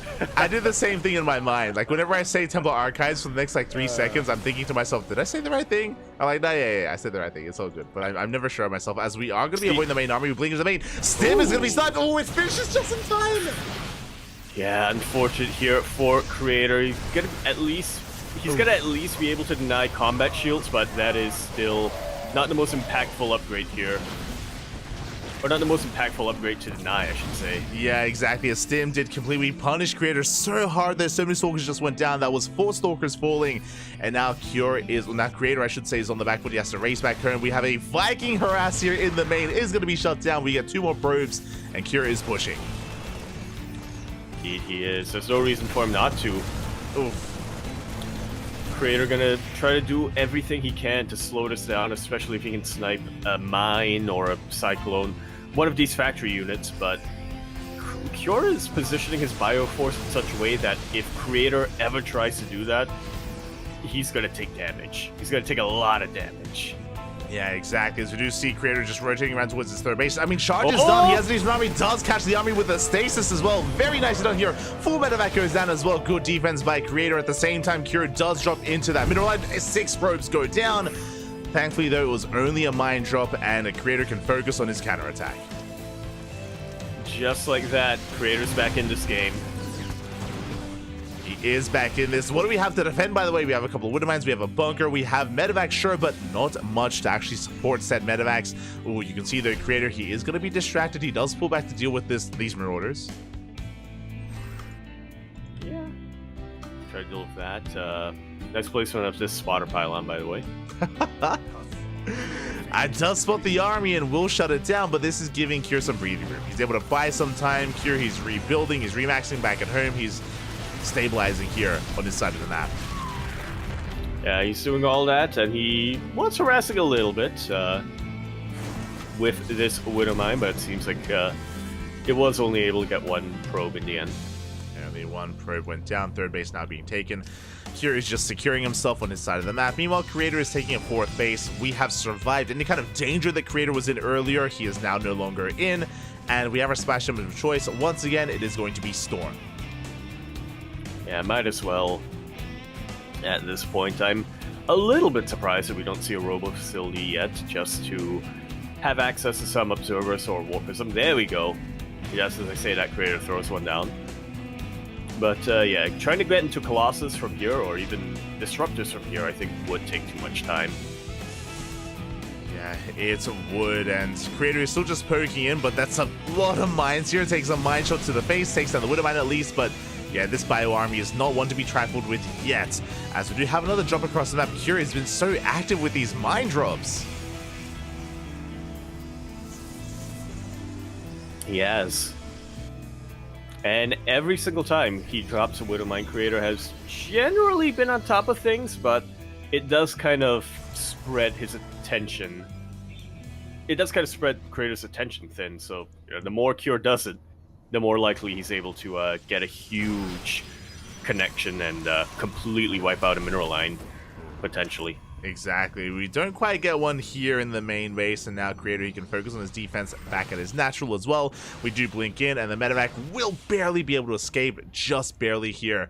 And we'll see how Creator approaches this now. Storm is now done. He has plenty of High Templar, but you can see that Creator, he isn't pushing. He's still taking up even further into eventually Colossus. Colossus, Disruptors, anything to diversify splash damage. We already have Ghosts on the map. A couple of good EMPs will absolutely shut down these High Templar, and as a Protoss player, the last thing you want in PvT is to have 0 form of splash damage. Exactly, so we have the Colossus on the way. We're making 2 Colossus at a time here for Creator. Meanwhile, Curious taking his 4th base. Creator did spot this with that Stargate. He's aware of the base being taken. We'll see if we can do anything about it yet. Again, I imagine the Creator, he mostly wants to wait for his Colossus count to build up first before being active. Yeah. You don't want to start walking without a backbone. Uh-huh. Is there more to that? And in this case, the Colossus is the backbone. It is. Meanwhile, Cure, he's the first to max out, by the way. He's got Bio, he's got Marauders, plenty of medevacs. He has Ghosts as well, a handful of Vikings, not too many, to be fair. And it looks like the Colossus, they come out just in time. Can Creator hold on? It's going to be a tough hold here for the Protoss. I think he can hold on, but not if his army is split like this. Only one Colossus here, and we don't have Thermal Ants just yet. Very good EMPs coming down here from Cure. Going to be able to blanket this entire half of the army. The other half is coming in from the side, though, and it does have High Templar. A couple of good feedbacks. Will get rid of some of these ghosts. Yeah, and we had some very good storms out of Creator, by the way. The storms did connect, did zone Cure away, and Creator, he barely holds on. The other impressive thing here is that Creator only lost 1 of his Colossus. He does maintain the rest. He's going to be able to defend this space and barely loses any of his economy. Still got a backbone. He can walk. He can walk. He can maybe even run here. Cure is risking it a little bit by going for a triple drop towards that 4th base. Creator is not too far behind, but he is actually in the midst of moving out, so Cure could find an opportune moment here to dive in, as we do see Cure being active here on the right-hand side as well. The main army has just been spotted. Now Cure is going for it. Yeah, trying to go for a little bit of multi-prong, and like you said, the army of Creator is all the way in the middle of the map, forced to recall his high-tech units to deal with this, but he recalls right on top of the Bioforce. Colossus will go down. Rest of this drop will fall as well as 9 probes. But that was a pretty hefty loss here from Creator. Yeah, to lose the Colossus was brutal. Meanwhile, we see Creator committing to his push. He's going to be reinforcing. Remember, recall's on cooldown, which means he cannot recall any longer, and Cure is going for a big backstab. We have to go for a base trade. Yeah, it's his only choice. Look at this minefield, though. Creator going to take a lot of damage moving up this ramp. Loses just about every single one of his charge slots, but he does still have a couple of them in the back line coming in to the front. We are in full base trade mode. Yeah, he's pushing up into the main base. Ooh, 1 disruptor goes down to the Winter Mines. We do have reinforcements in the main as well. Big EMP on the High Templar, by the way. No more storms. And again, the Creator is going to be able to clean this up, but he bleeds out another disruptor at the same time. Cure, he has control of the natural. No more robot production. Now we're pushing into the main base, and we're camping the main. Yeah, fun fact here about Protoss buildings. They can't fly. Yeah, buildings, they cannot float away. Creator does have a ninja base, does throw down this center nexus instead, and he has came to the production. We can see, though, that we're trading as best we can. Boys are being pulled. We're still bleeding out a couple of Zealots and a couple of gateway units here.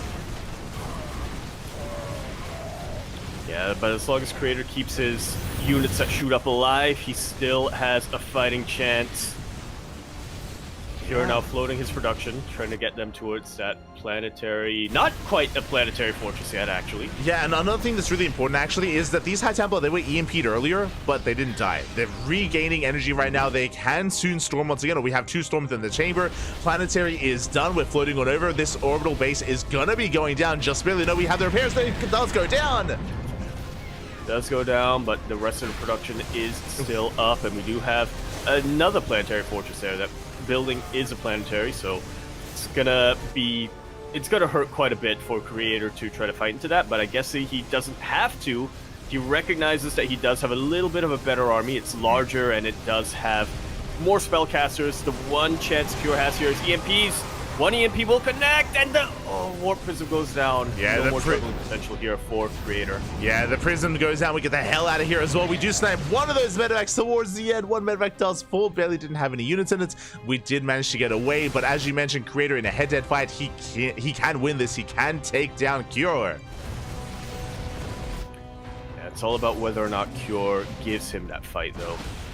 Yeah, exactly. So far, Cure trying to get away, trying to slip away whenever he can, lifting up once again. We do have the High Templar coming in for the flank.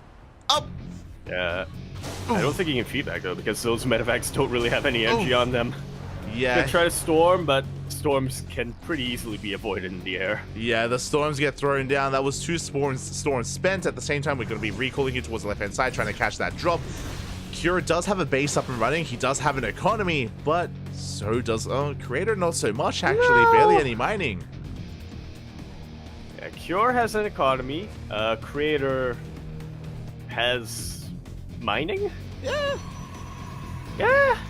4 probes versus 32 SCVs. I don't think there are mules available, but when the worker disparity is that high, I guess you don't really need mules. Yeah, it's one of those things where, I mean, things are still looking good for Creator. He just has to break free from the supply block. You know, he's got a bank to work with as well. But Cure has a lot of micro potential with his army, and he could try to EMP and collapse on top of this. Bearing in mind that Creator has a lot of his forces out on the map, which means he could be caught out. Does get a Viking. Yeah, he does get a Viking, but Cure does confirm the position of that base. Longer this goes on, the better it is here for Cure. I like this from Cure as well. He's not remaking his factory or his starport. He knows that he has his medevacs. You know, they're fine. Doesn't really need the Vikings either, but what he really needs is more bio, is more ghosts, is more marines, is more meat on this bony this army is so vulnerable. Like, everything's healed up, but look at those medevacs. Big EMPs that we do catch. The Immortals, we catch the High Templar as well, but we have a storm coming in from behind, or at least we should. These High Templar move so slowly. That's the last of the EMPs. Oh, it is the last, but the medevacs are going down. There is no escape. Big storm on the army, and only 1 medevac will get away. Bearing in mind, though, we have been rebuilding Ghosts. We're building Ghosts. We're building Marauders. Cure, he still has an army to work with, but he's lost most of it here out on the map. Yeah, in terms of just units that fell, I do think that trait favored Creator a little bit, but we also have to keep in mind the mining situation, the production potential that Cure has here. That was not a good strategic trade in the end. A couple of ghosts getting very bloody though, and no medevacs. These ghosts can't be healed. They cannot be healed. We're down to 6 ghosts here, and we can maybe EMP. High Templar are going to be moving forward. We're trading out a bit for the planetary. These are rough trades here for Creator at the same time. Oh, did try to go in, but looks like we did defend back at home. That was a medevac going down. No, that's medevac, I think. Yeah. No factory units, no starport units here for Cure. And, ghosts are pretty expensive. They are. We did storm the mineral line to rebuild. Good split there. Meanwhile, we have been banking up Marines and Marauders in the main base. So we catch some Stalkers. Uh-oh. The surround is very real. I don't think Creator can even afford to recall at this point. Oh, yeah, he bleeds out an Immortal, bleeds out Archons as well. Creator, he's losing far too much supply. We have a couple of storms available, maybe 1 more storm. That's all we have left, and Curie catches out the army. This is gonna be the end. I mean, we're down to 2 Stalkers. That's all we have left. It was a good effort by Creator. He had his own army lead, that is true, but he could not break this planetary. He could not break the double planetary. And with a better economy, Cure, he does rebuild. He does amass an army. He sims on forward, and there's nothing left. GG is called Cure. Gonna be taking that ace match. Gonna be taking that series 2-1 after everything went down to the wire.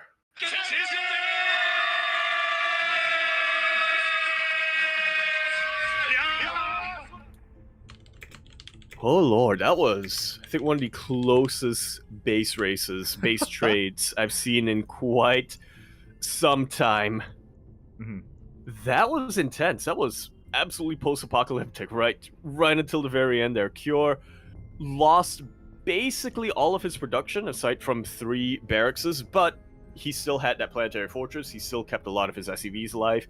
Cure had Creator, had kind of the opposite, where he had his production still. He was able to repower some of his gateways towards the end there, but he didn't have any mining. He barely had any mining towards the end there, so it was a little bit of a ticking time bomb. It was a little bit of a Creator kind of had a little bit of a deadline there, and he almost was able to break Cure before the end of that game. But very important thing to keep in mind, with those 3 barracks that Cure kept alive and were floating, he didn't keep them at his plan. He didn't keep them with his planetary fortresses. He kind of snuck them back into the main base. He banked up Marines and Marauders that I don't think Creator knew existed. I don't think Creator knew that Cure was making them, because everything was at that base with the planetary fortress. In the end, did get caught by surprise, did get surrounded, and Cure was able to take it. GG. Very nice. Very good showing from both of our players here. GG, well played. As you mentioned, like, if Creator was aware of that production in the main, he would have gone there instead, right? He wouldn't have been trying to break the planetary. He would have tried to punish that production instead, and maybe catch some of those Marines and Marauders out on their own as well.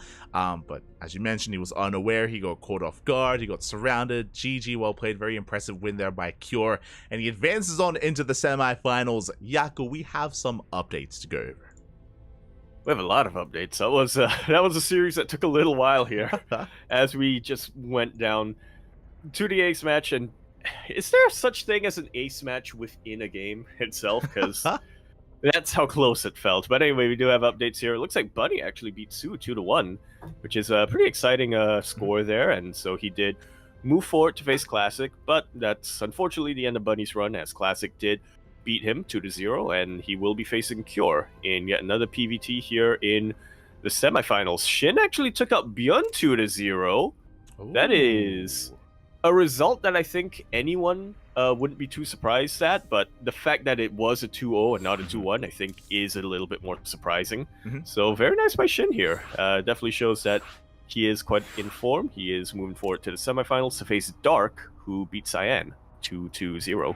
There we go. We do have our lobby in game, by the way. We are all settling into our semifinals. As you mentioned, we do have both semifinals actually underway. I don't know who's going to be covering Shin versus Dark. I believe we do have a lot of the other casters joining us, though. I think Behemoth did abandon the lower half, and he's going to be joining us here. I understand the logic. I think he just wanted to avoid the mirror matchup. So I think that's the case with a lot of the casters. Hopefully there's someone covering the lower semifinals. It's worthy to be covered, but that ZVZ for now I think is happening under closed doors, behind closed doors even. Yeah, potentially. I was gonna say what you said made sense, but then I thought about it for a second. Wait a minute. Wait, it's behind wraps. There you go. There you go. I might have been mixing my metaphors again in my brain. It's all good, but we are diving into our next series. We're diving into our first semifinals of the night. Indeed, we are. It's going to be another TVP. Over here in the top left-hand corner map, spawning all the way in the top left, we of course have our red Terran player coming out from the land of Korea. He has been on a little bit of a tear here tonight, but did get stumped a little bit in the TVP matchup. Or did get tripped up a little bit in the TVP matchup. We have, representing Team Liquid, it's Cure.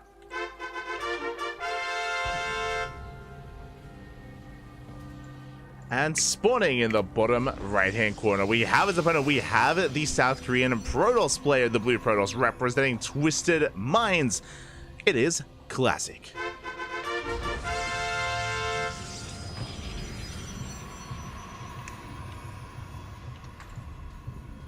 Yeah, now not too lonely anymore in Twisted Minds. For the longest time, Twisted Minds was one of these single-player only teams. You know, they were one of the teams that are a lot more active in other esports, but because of how the esports World Cup is going to work and how teams do get bonuses and bonus prizes if they have representation in other esports titles, they did decide to get into StarCraft, but only to support Classic. Now, though, we have Classic, we have Stats, Protoss Brothers. I like the idea, by the way, of Twisted Minds being a team of Protoss players. Yeah, they've also kind of got Keen. If you remember, Keen didn't join Twisted Minds, but he joined Little Fairy. Yeah.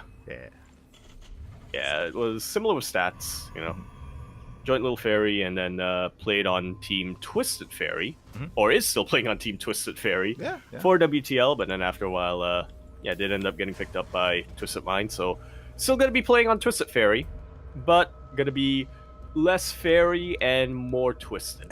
I think what I appreciate is that Twisted Minds is willing to invest, right? They're like, they care about competing, or at least they're putting some effort in competing in WTL, partnering with another team, you know, picking up another player as well. It does bode well for themselves and for, of course, the Korean players that they are supporting. We didn't get to talk about it, and actually, I'm a little bit surprised we didn't get to see him on the bracket. Nightmare wasn't on the bracket. This is a bit of a side tangent, but Nightmare did recently join a new team. Finally, after a very long time. Bleed. Yeah, Team Bleed, I believe it was. Yeah, I think it's Bleed Esports, but yeah, Bleed something. Yeah. Yeah. He be bleeding. I was gonna say. Yeah. It's an interesting team name, true. You're not wrong. You will. Because it's not even like Team Blood, but Team Bleed. It's like, it's happening. It's okay. Yeah. It's like, do you bleed? I do. Yeah. Team Bleed, yeah. It's like saying like you're I'm Team obligated Mortal, to. you know? It's like, okay. Yeah. I mean, We're true. Team Tripping, question mark, I don't know. Trying to think of a verb. But I guess bleeding isn't really a verb though, is it? It's more of a... Do we have any English speakers in the chat? Do we have any can native clear this English up. speakers? Because this is just not happening right now. Does anybody around here speak English? Because we need help on this. For now, though, we do have a very different opener this time. Classic, unlike Creator, who opened up Twilight Council Blink almost every game, we see Classic going for Stargate in defeating something a little bit more standard, a little bit more meta here. Yeah, you say standard, you say meta, but I also feel like Classic is probably the one Protoss player who we can really count on to open up with Stargate, more so than some of the other Protoss players. Yeah, exactly. I mean, he can, of course, go Blink at some point or another, but is quite fond of going Phoenix Colossus initially, and this should be the beginnings of that. We have a Safety Immortal on the way. We should be seeing the base thrown down momentarily. The Hellion Scout gets denied as Classic does defend, and should be settling into his 2-base setup. There is that tech. There we have it. Phoenix Colossus coming out once again. We see it quite rarely nowadays, as, again, Blink is just so much more versatile, and it does allow you to have a little bit more of a solid defense in the early game, as well as, you know, as well as apply pressure on your Terran opponent if you find that they're not being as aggressive as you thought. But Phoenix Colossus is still a very potent unit composition that can hit at a very strong timing before the Terran player is able to really set up with tanks and whatnot. And even if they do have tanks, it's tanks in low numbers. You can just graviton them. Yeah, exactly. And Phoenixes, I should say, they really do gain their value once we build up a good enough Phoenix count where you can do stuff like that. You know, pick off tanks, pick off SCVs, deny drops, of course, and contain the Terran opponents. And for the time being, Cure is contained. He does have his 3-1-1 setup, is amassing his bio army, but won't be able to break out yet. Not until Stim does complete. Meanwhile, Classic is free to expand as he pleases. Like so. That's another really strong upside of going Phoenix Colossus like this. You get map control much earlier as a Protoss player. Yeah, you have that map control, you have that solid defense back at home with the fast Colossus. The army, as it moves out, we try to punish it with the Medivacs. We don't quite catch the Medivacs, we do catch some Widow Mines. Yeah, not too bad here for Classic. Tis only 5 Phoenixes, so they don't quite one-shot units yet. But now Stim is about to finish up, and this is, I suppose, one downside of going Phoenixes. They can't attack buildings, so Stim is going to complete. Classic is going to get hit with a massive wave of Bioterran. He is, but again, he's doing a great job. It just came to the production. He gets another one, got another 2 Wither Mines and a Marauder earlier as well. There's that recall. Looks like one Phoenix is going to be going down. The other gets left behind, and do we have enough at home to defend? We have a Colossus. Indeed, we do. Thermal Lance about to finish up. We have 2 Colossus. And with that scan, Cure is being a little bit more hesitant. He knows that he needs to fight this out of range from battery overcharges and away from any high grounds that these Colossus can really take advantage of. Any choke points, I should say, that these Colossus can take advantage of. Yeah, and again, he just doesn't have enough firepower. He has to back off. He has to retreat. At the same time, to get a couple of probes with his Landed Viking. You don't often see Landed Vikings lifted by Phoenixes. It was a bit weird, but did defend in the end. Kira is now getting his 3rd CC on location, but Classic, he's kind of made it. He's kind of survived his vulnerabilities here. Now he's on 2, soon to be 3 Colossus. He has extendable lance, and now Classic can push. He can push, and he do be pushing. Managed to keep most of his Phoenixes alive, fortunately, so he does still have that CC potential, that crowd control potential to ideally shut down some of these Widow mines. I don't believe he has Observer here, though. Ooh. Yeah, we do bait out one of those mine shots. We have one more behind this. Vikings going ahead. We shut down one of the Phoenixes. Another mine shot gets baited out by the hallucination. Yeah, I love to see it. You know, these sentries, ideally, they're going to try to split up the army, but Cure hasn't really been able to give Classic that opening yet. So what else can you do? Well, bait out a couple mine shots, I guess. Got to spend your energy somehow. Really nice moves there at a Classic. He pulls back. He does preserve all of his Colossus. Behind this, working towards a 4th Colossus as well, getting into 1-1. Templar Archives is on the way. That's going to be for Archon production. And I imagine we're still going to be going into Disruptors from here. We have the option to go into Storm. Until then, though, Kira is going for his own counterattack. Yeah, +1 did finish up for him. +1 armor about to finish up as well. So he knows that this is a time where he is going to be as strong or potentially stronger than Classic's army. Yeah, exactly. We'll see how they do fare with each other. Again, there's no shield battery or overcharge here for Classic, so he has to be careful with how he engages. Good force when we catch a couple of rings. A big Magel goes off on the Gateway army. Kira gets the hell out of there, and Classic doesn't quite have enough to chase him down. He does also back off. He does. He backs off. He focuses on getting his 4th base up and running. About to finish up. About to Maynard a couple of probes over. And we have the 4th base towards the north, which is quite good here, just because if we took the southern base, I mean, this is where Kira is pushing, so it would have been a little bit more difficult to defend and hold on to. Kira pushes in, but there is no Nexus to deny, and we're actually headed for the 3rd base, but Classic is in position. Yeah, right on top of his ramp. Nice positioning of the Marauders, having all of them at the front to soak up some of those Colossus volleys. Yeah, nice control with those Vikings as well. We shut down one of the Phoenixes. Overcharge is going to be popped, but it's soon to run out. We're trying to force our way in. Vikings, they do kite quite well. Once again, another Phoenix goes down. Yeah, Classic about to run out of them. There's only 1 Phoenix remaining in this army. So it's not quite Phoenix Colossus anymore. Yeah, Phoenix count is reset. But it might not matter here. Yeah, I mean, the ground army is still snowballing out of control as well. We have plenty of Zealots on the way to reinforce. We have Colossus rocking up as well. Remember, it's 4 Colossus of all things. That's an insane Colossus count. And do we have enough to stop this? We do have 8 Vikings, but they weren't able to engage. Yeah, these Archons and these Stalkers are doing such a good job of keeping these Colossus alive. Warpism here in position as well for reinforcing Warpins, as well as for, just like that, juggling some of these Colossus, getting them out of danger. Really good concave coming up here from Cure, but he loses an entire mineral line to try to break free, and he doesn't. Colossus is still alive, and there are still Warpins available here for Classic. Cure's aware of that. GG is called, and Classic can be taking game number 1.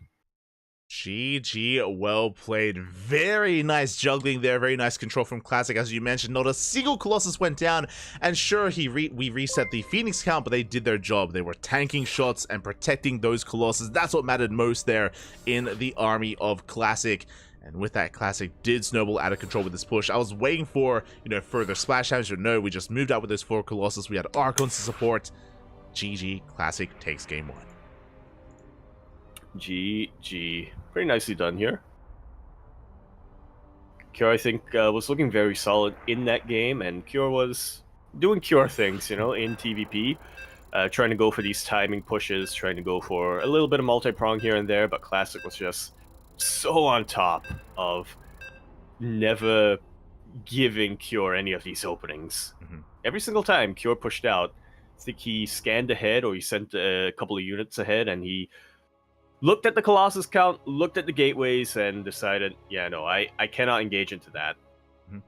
But eventually, he kind of had to, because otherwise, we see what happened towards the end of that game. The Protoss player will just move into you with 4 Colossus and all of these other units. Yeah. But regardless, that was game number 1. This is game number 2 in our best of 3 semifinals. As a reminder, the winner of this will be moving on to the grand finals to face a Zerg opponent. Who's it gonna be? We'll see. As over here on Oceanborn, we're spawning in the bottom right-hand corner map, spawning all the way in the bottom right.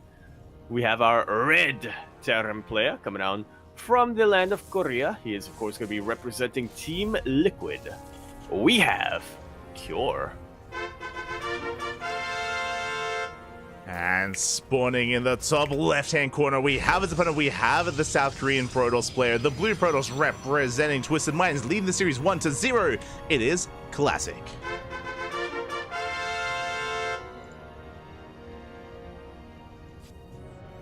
Here we go. Also, I was just catching up in the chat. Someone was saying that Classic very often goes Stargate into Carrier, and that is true. We have seen that as well, but that's usually on... Oh yeah, he rushes into Sky. Okay. But that's usually on larger maps. That's usually on like Alkyone, for example, or on Razza Station last season. He was a monster. I remember that now. And I think this season we've seen Classic Gumiho when he did that. I think this season we've seen Classic do it on Post Youth as well. But again, I feel like it's a little bit more reliant on some of these larger maps. Oceanborn, we could try to do something like that. We'll see. As Cure is going for an economic opener, it's going to be a Rax expand out of Cure. Yeah, we'll keep our eyes glued to that production tab.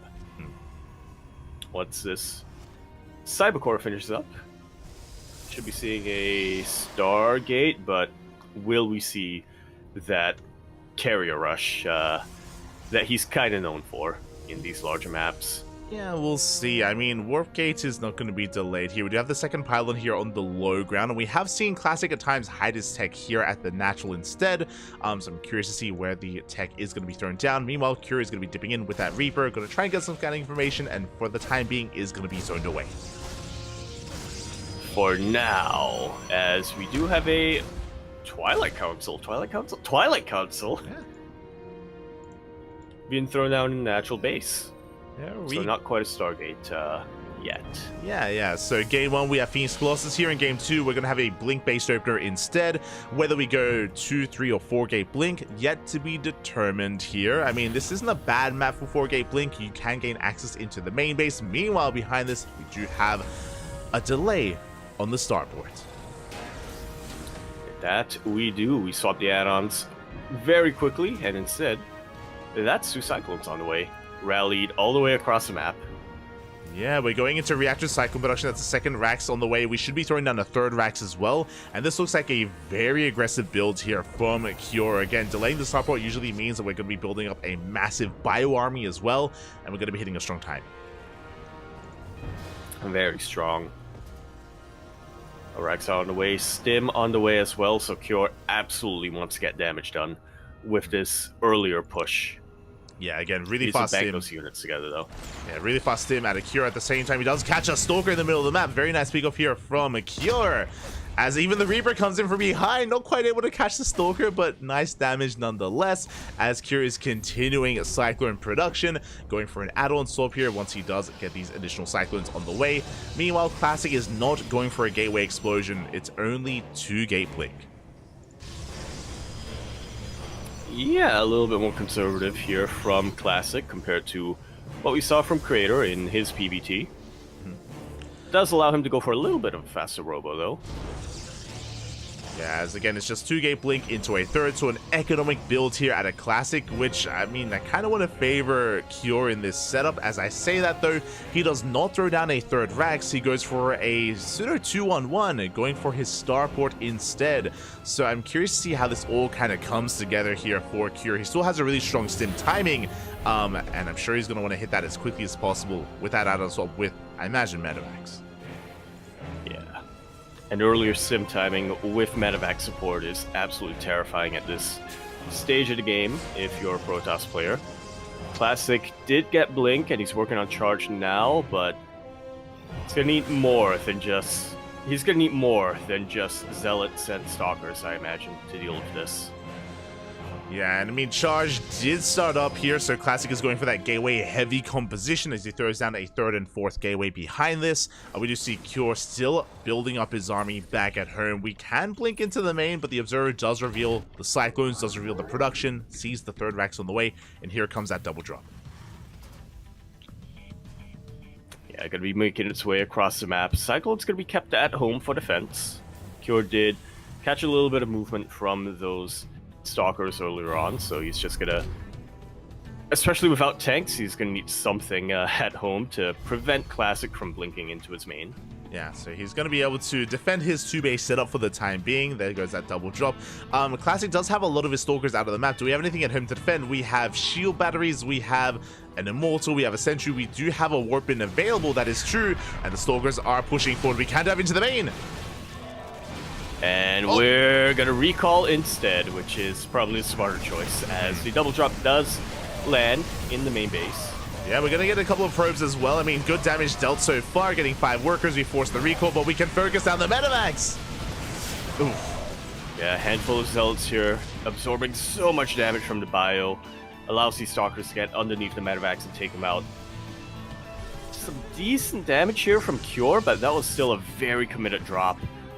2 Medivacs full of units did get eliminated, so it's hard to say who made it out better out from this trade. Classic still has that third Nexus, still ahead in workers, has not stopped pumping out probes throughout all of this. Yeah, Shift B for the battle report here. You can see 3 Stalkers went down, 5 probes. I mean, that was a pretty good trade for Classic, right? He barely lost anything compared to Medivacs, Cyclones, Marauders. That was a better trade for our blue Protoss. Now we're moving out with a counterattack. He didn't even lose a Zealot. No. That one Zealot that was taking so many shots. Yeah, finally it will go down, but it's not the only Zealot that Classic has anymore. Nice little bits of kiting here. Medivacs will help out a ton, though. That's a pretty good concave of bio units here from Cure, and now he also has high ground. He has concussive shells. These Stalkers can blink away, but the Immortals cannot. Both of them gonna go down. Yeah, Classic big overextension here, pushing in, trying to deny the third base, but as you mentioned, there was no War Prison, there was no juggling, no way to save those Immortals. That was a big loss for Classic, and Cure, he is back in this. Yeah, it's a much better trade this time. Looking at the battle report, Shift B.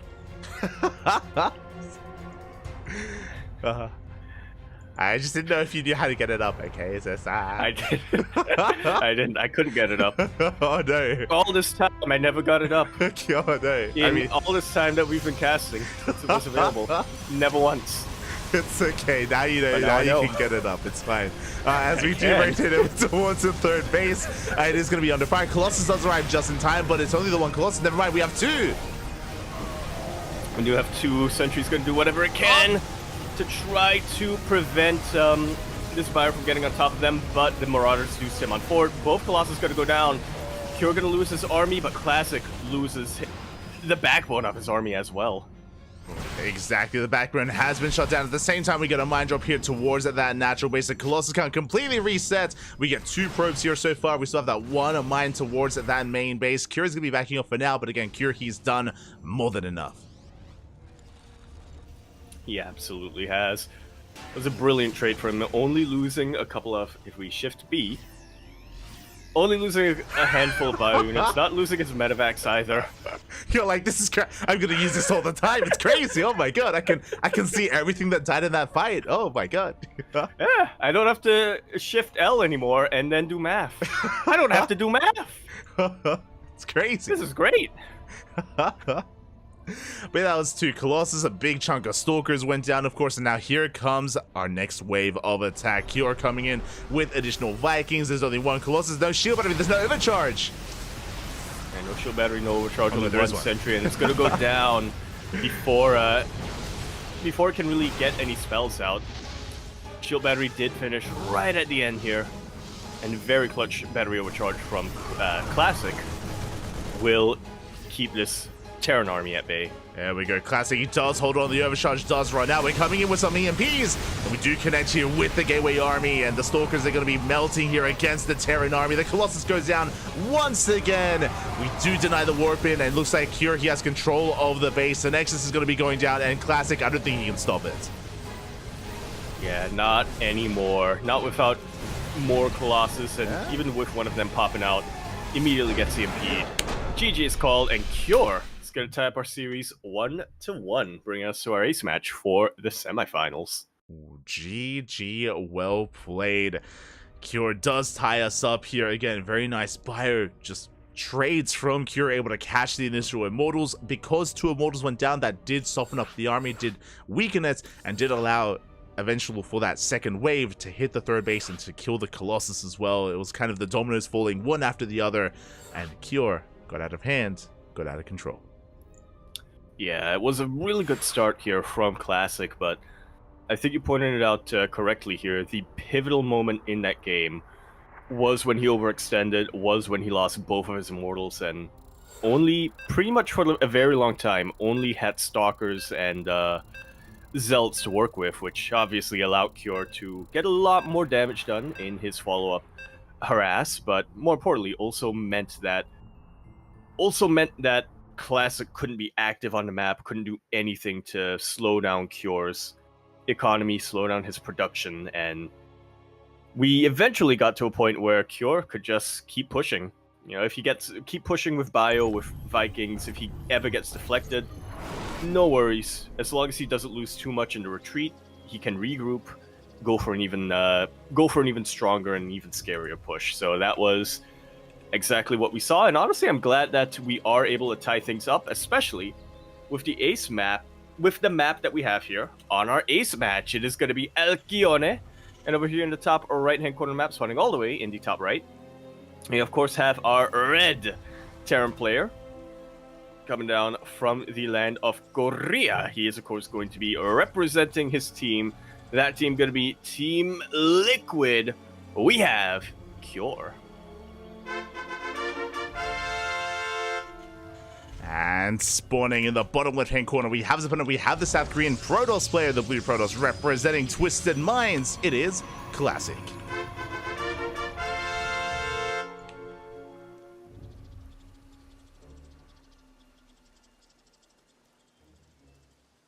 Here we go. Again, we've had a wild semi so far. Has gone all the way to the ace match. We see Cure mixing it up once again. This time going for a double gas opener. Is going for a faster factory.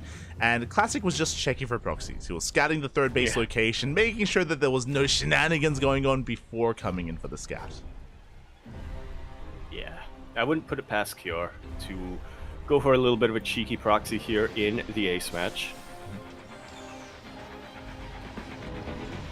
It's something that he's been known for a very long time. I think from even Hard to Swarm, I think he has been known for just going for a little bit of a cheeky maneuver in ace matches, but especially in the past couple of years when he's really risen as a very strong force here amongst the Terran players, I do think that most players are even more worried about the potential of a proxy in the ace match from Cure, and yeah, they really know that they cannot take it for granted.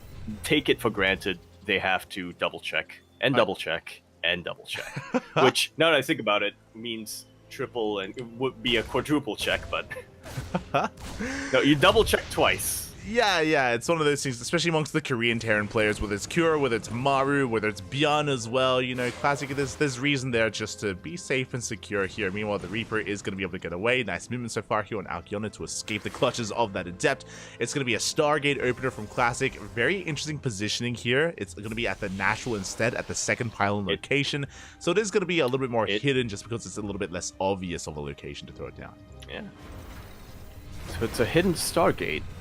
On a large map, you say? Yeah, I mean, look, if we wanted to try and rush into Sky Toss, this would be the map to do it on, but let's not get too ahead of ourselves here, as we do almost catch the Adept, the Reaper Hellion, moving in towards that natural base. We do thankfully, though, have a second Adept. Indeed, we do. So a little nice feature here of Alcyone is that there's actually a Reaper ramp into the natural base, but Classic did do a pretty good job of blocking that off. You're going to have to come in the old-fashioned way, but thankfully he has been able to get a full scout. He will confirm the Stargate.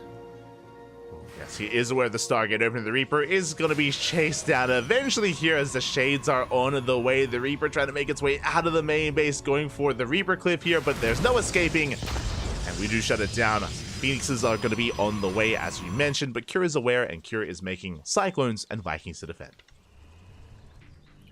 I was half expecting Classic to cancel the Robo here, but yeah, he is still committed to that, so I guess if we do see carriers in this game, it's going to be much, much later if we eventually get to that. For now, we are just seeing most likely another Phoenix Colossus opening coming out here from Classic. Oh yeah, should be our way to Phoenix Colossus. Do you see how Phoenix is trying to slow down the army? Cure going for a very early drop, a very early push with Vanilla Marines. We do catch out the Cyclone, but we should be able to save it. Yeah, 2 Phoenixes cannot threaten this Cyclone much at all. Can sort of dent it a little bit, you know, chip away at its paint job, but the internal combustion and the engine and stuff still gonna be alive. Yeah, not the thrusters. Yeah, That don't exist. Anymore. They don't. As we actually going to be dropping towards the main base, going for the pylon, looking to depower all those gateways. At the same time, the army comes from behind. Big Mind Shield connecting with the Adepts, though. And these Adepts are a lot softer now. Not quite going to be able to deal as effectively with the Bioforce. Nice juggling here from Cure, but I think he overstayed his welcome just a little bit too long. Medevac will go down, and this drop will get cleaned up. Classic did bleed out a lot of gateway units to clean it up, but if you press Shift B and look at the battle report, we do see that I think Classic did trade a little bit better. Did trade better here. Lost 2 Stalkers, 3 Adepts for Medevac, Cyclone, Viking as well. We do have map control, of course, and still have all these Phoenixes to harass. Speaking of harassing, we get into the main base, we delay the 3rd CC, and we're going to get some workers as well. Yeah, whatever Classic can really get done here to, once again, just slow down the production of Cure. We do get Cure is a player who's known for his timing attacks, especially in TVP. And the bunker's not done, by the way. The boys, they have to be pulled. Cyclone gets started down. Boys, they're doing what they can. The Stalkers are going down. We're down to 1 Immortal, and it's going to be focused down as well. Indeed, it is. I was going to say 8 SCVs went down throughout that because, you know, we'd expect it to, but no, that's actually 8 probes somehow going down to a Liberator harass. All in all, the Cure has gotten himself back into this. Yeah, Cure is in a much better position here. He defended, he survived the counterattack. What was Classic doing there? I mean, he was killing mainly army units. He was not killing SCVs. He lost 9 workers in the process. Cure takes a worker lead. Cure, his 3rd base is about to get up and running. Classic, his own 3rd is also done on location here, but Classic needs to try to get some more done, and he will in the main. Yeah, that's the one downside of Cure's build right now. He doesn't have a lot of units that he can split up. Not yet, anyway. So he will be bleeding out a handful of workers here and there. Classic got to do everything he can to try to keep this going. Oh, the Raven! Hey, get the Raven! He does! Huge pickoff.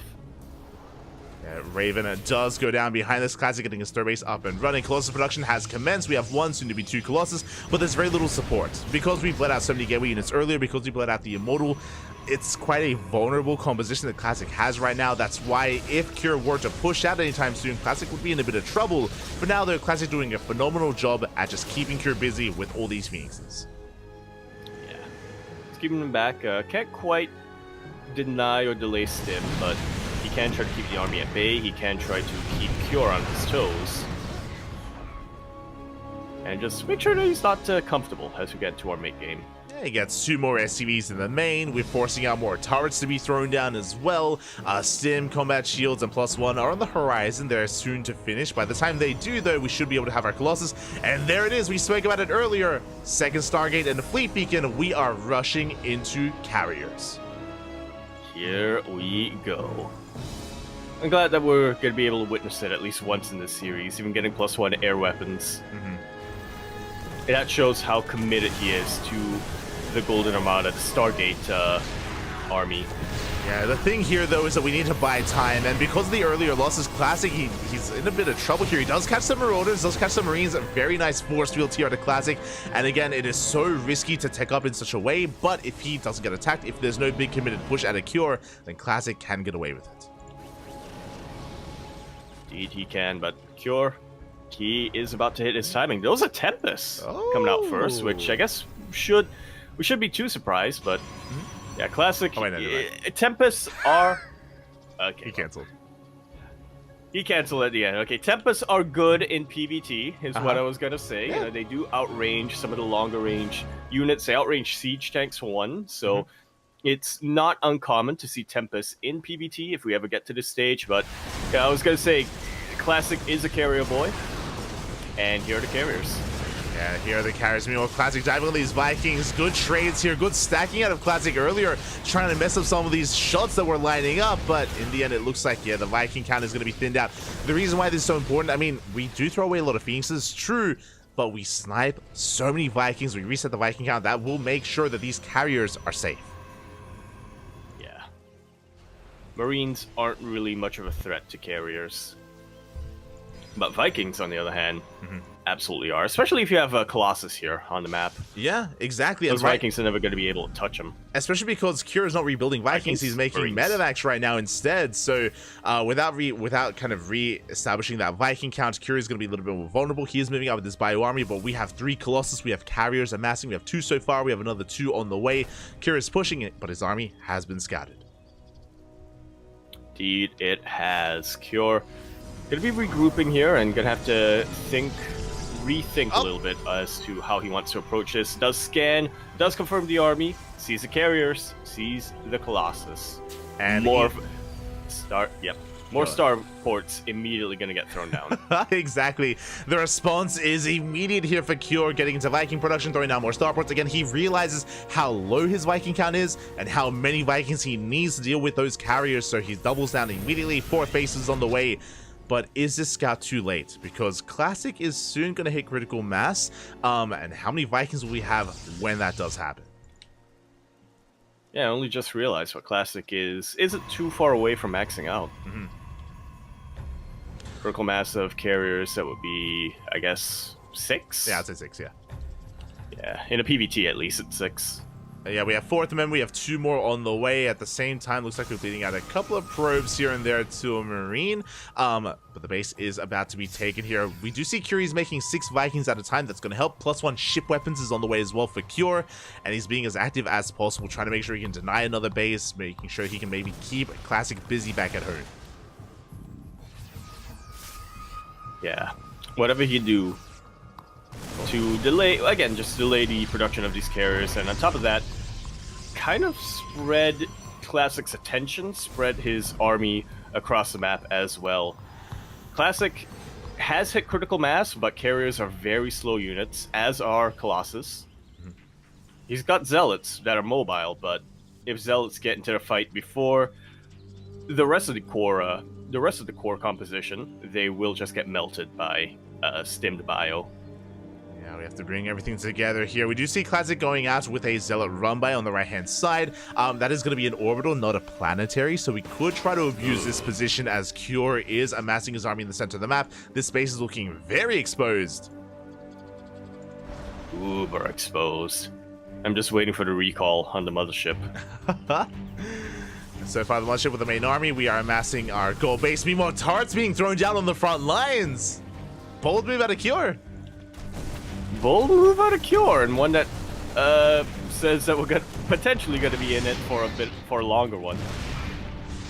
Potentially, I mean, but these are very aggressive turrets here on Classic's half of the map. Speaking of, turrets are going to be shut down. Tanks are siege up there within range. 1 tank going to be lifted, but we have 2 more on the ground. We have 1 more on the ground. We do have 1 more on the ground, but we also have carriers. We have cloaked carriers coming down, taking out all of the fortifications. 10 SCVs also went down to that Zealot harass over on the other side of the map. That was, again, not a planetary, so Cure was relying entirely on units that were in that bunker. Yeah, exactly. So that was a good run by at a Classic, a good defense as well. He has plenty of High Templar for Storm. He retains all of his carriers. He did get EMP'd, but didn't lose anything of value there. He lost his Prism, but that was it. So good, strong start for Classic. But how many Vikings do we have? My God, that's 25 Vikings. It's a whole lot. You would think it's too much, but when you're mostly fighting carriers and Colossus, it is not enough. I would say. Yeah, I mean, we dragged a mine into the Vikings, which was brutal. So the Vikings took a lot of damage. They had to retreat. They did one-shot the Mothership, though. The Mothership did go down instantly. There's no more cloak. There's no more recall. But Classic, he does not stop, does not slow down. He is pushing forward towards that fourth. Yeah, well, he's going to try because a lot of Vikings are in the air right now. Again, decent EMP on the main army, but didn't really hit the High Templar, so Storm's will zone away the ground forces. Juicy Storm right on top of these Vikings, even cutting out the retreat.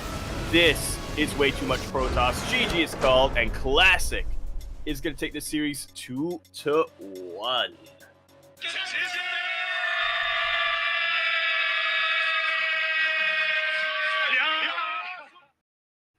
Whew, nicely done. GG, well played. Classic, he was able to get away with that rush into Skytoss, but not just that, it was very important that he was able to take the first couple of fights as well. Usually what you would need, it's a similar concept again in Skytoss versus Zerg as well, but you do need a defensive line to zone away those High Templar, ideally tanks for a Terran player, which does make it difficult for the High Templar to bully back the Sky Army, but we saw that in the very first fight, we lost 3 tanks. Like, all the tanks were killed initially, they were never rebuilt, and there was no planetary, there was no bunker set up, there was just nothing to stop the ground army from advancing forward and from just bullying back those Vikings, and boy were they bullied. Like, those storms were brutal.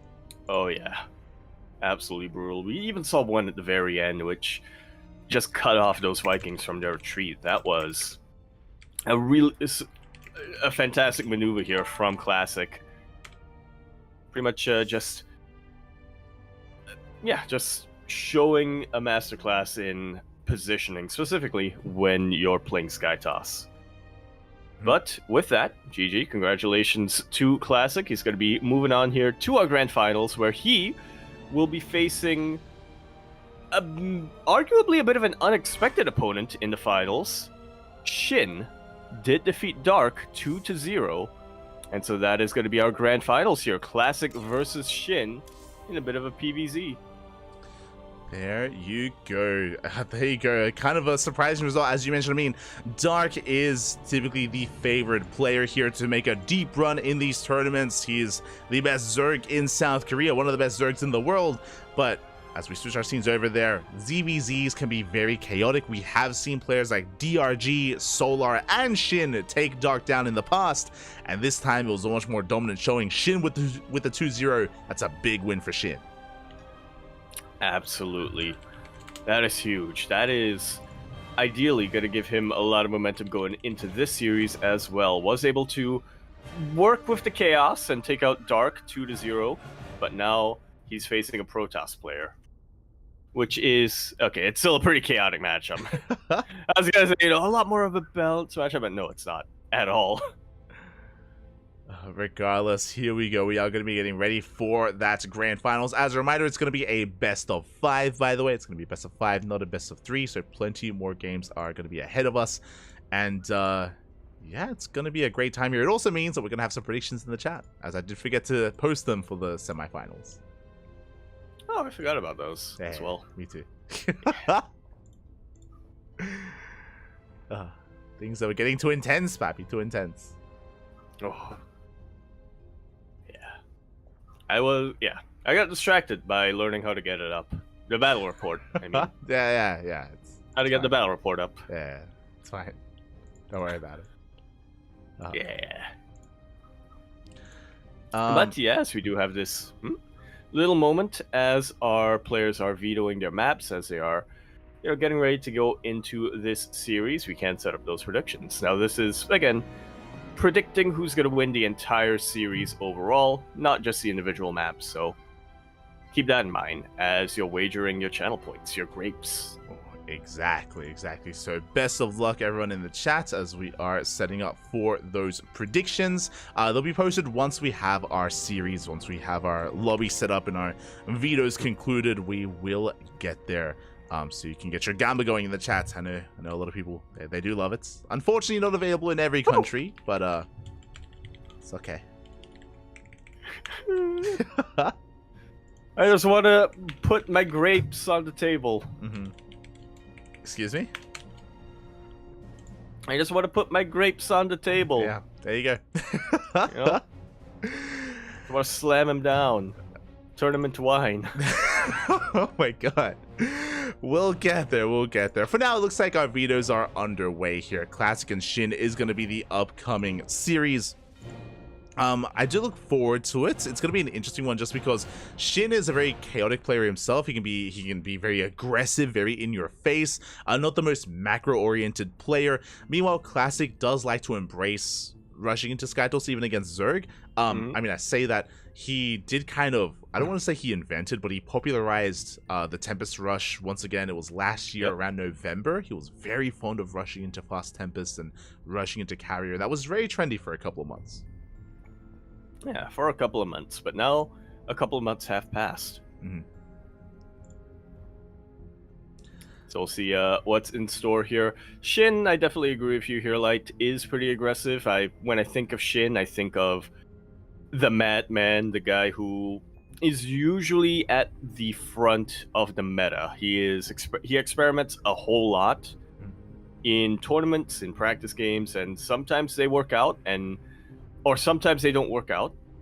But when they do work out, he pretty much invents an entirely new meta, an entirely new way of approaching matchups.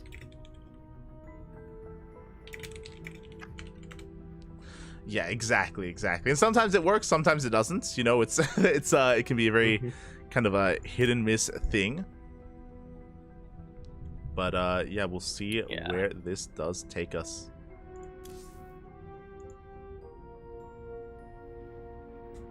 As it looks like the veto process has finally begun. Here we go. Because the vetoes are going to take some time, though, we are going to be going on a short break. Should only last like a minute or two, and when we come back, we will have our grand finals. Indeed, we shall. PvZ for the ages. So stretch your roaches, hydrate your hydras, drain your disruptors. Trying to add more to that, but I think that's the important ones. Massage your Marines. We'll see you soon, TM. Massage your Marines. There you go. We'll see you guys soon. Okay, we're off. Oh.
we are now back here. You can hear the beeps going down. That's not just you. That is us as well. We're all hearing beeps because we're counting down to load into game number 1 of our best of 5 grand finals here. It is going to be a PVZ Classic versus Shin. Kicking things off here on Dynasty. Oh yeah, kicking things off, we have the grand finals again. It's been actually not a long broadcast, we're just under the 3-hour mark, but we have had such a wide array of play here. The quality was definitely there in this tournament, but now we're down to 2 final players, and not the most obvious of players either. Dark is not here. Yeah, Dark isn't here, Cure isn't here. There's a lot of players who you'd expect to make the finals that got eliminated pretty early on. Bjorn, I guess, is the other one. Big name, but regardless, here we are on Dynasty for our grand finals of the evening. Over here in the bottom left-hand corner map, spawning all the way. In the bottom left, we of course have our red Zerg player coming out from the land of Korea. He is, of course, going to be representing Gaming Gladiators. We have Shin. Going for a proxy match! Proxy hash, let's go! And spawning in the top right-hand corner, getting proxied as we speak, we have the South Korean Protoss player. The Blue Protoss representing Twisted Minds. He just took down Cure. But now he's up against the madman himself, the Mad Zerg himself. It is Classic. That mind's really gonna get twisted. It is. We are here to twist a Classic's mind, or at least Shin is. We'll see if he can. Again, it's going to be a proxy hatch into the spawning pool back at home. Classic, he's scouting, is looking, and it looks like he will check the base, and he does confirm the hatchery location. But what's he gonna do about it?